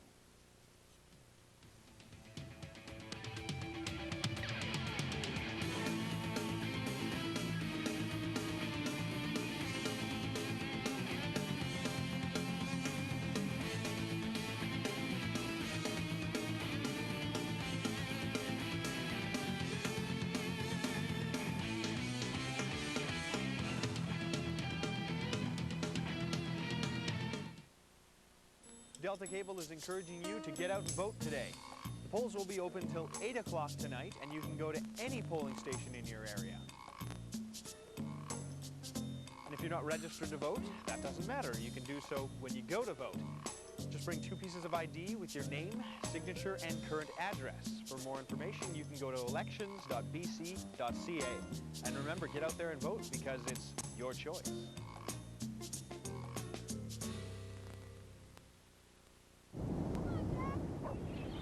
This is me, and my mom and dad, and my big brother Alex. And this is the day we all got to forget I was sick. This was my wish. Buddy Break with Hal Johnson and Joanne McLeod. Buddy Break, oh yeah. Buddy Break. If the goal for you and your family is to eat healthier, the grocery store is one of the best places to make small changes. First, shop the perimeter of the store. Here you'll find fresh produce, bread, meat and poultry, and dairy products. Then venture into the aisles with cereals, grains, and canned goods. Basically, fill your cart with foods from the 4 food groups. In most grocery stores, it's the produce department that's the first thing you see.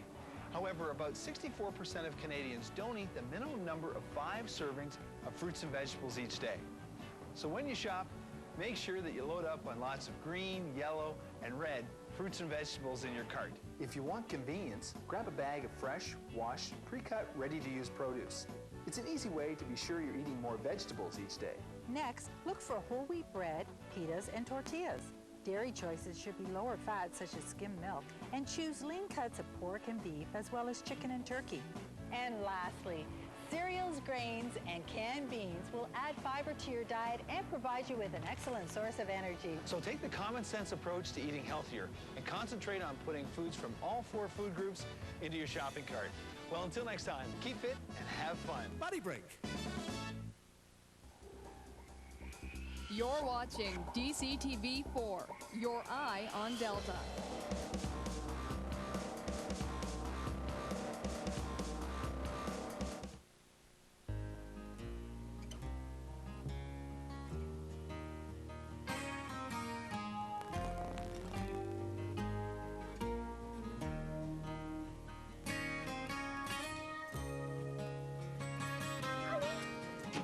Hi, welcome to this week's edition of Adopt a Pet. My name is Sam, and this here is Bana. Bana, come here. Bana is about 2 years old. We think she is a Pitty Lab Shar-Pei cross. So she has a Pitty color and smile, a Lab sleek body, and a Shar-Pei's wrinkles. She is an incredibly sweet dog who is very, very affectionate and very sucky. She is an attention hound who loves playing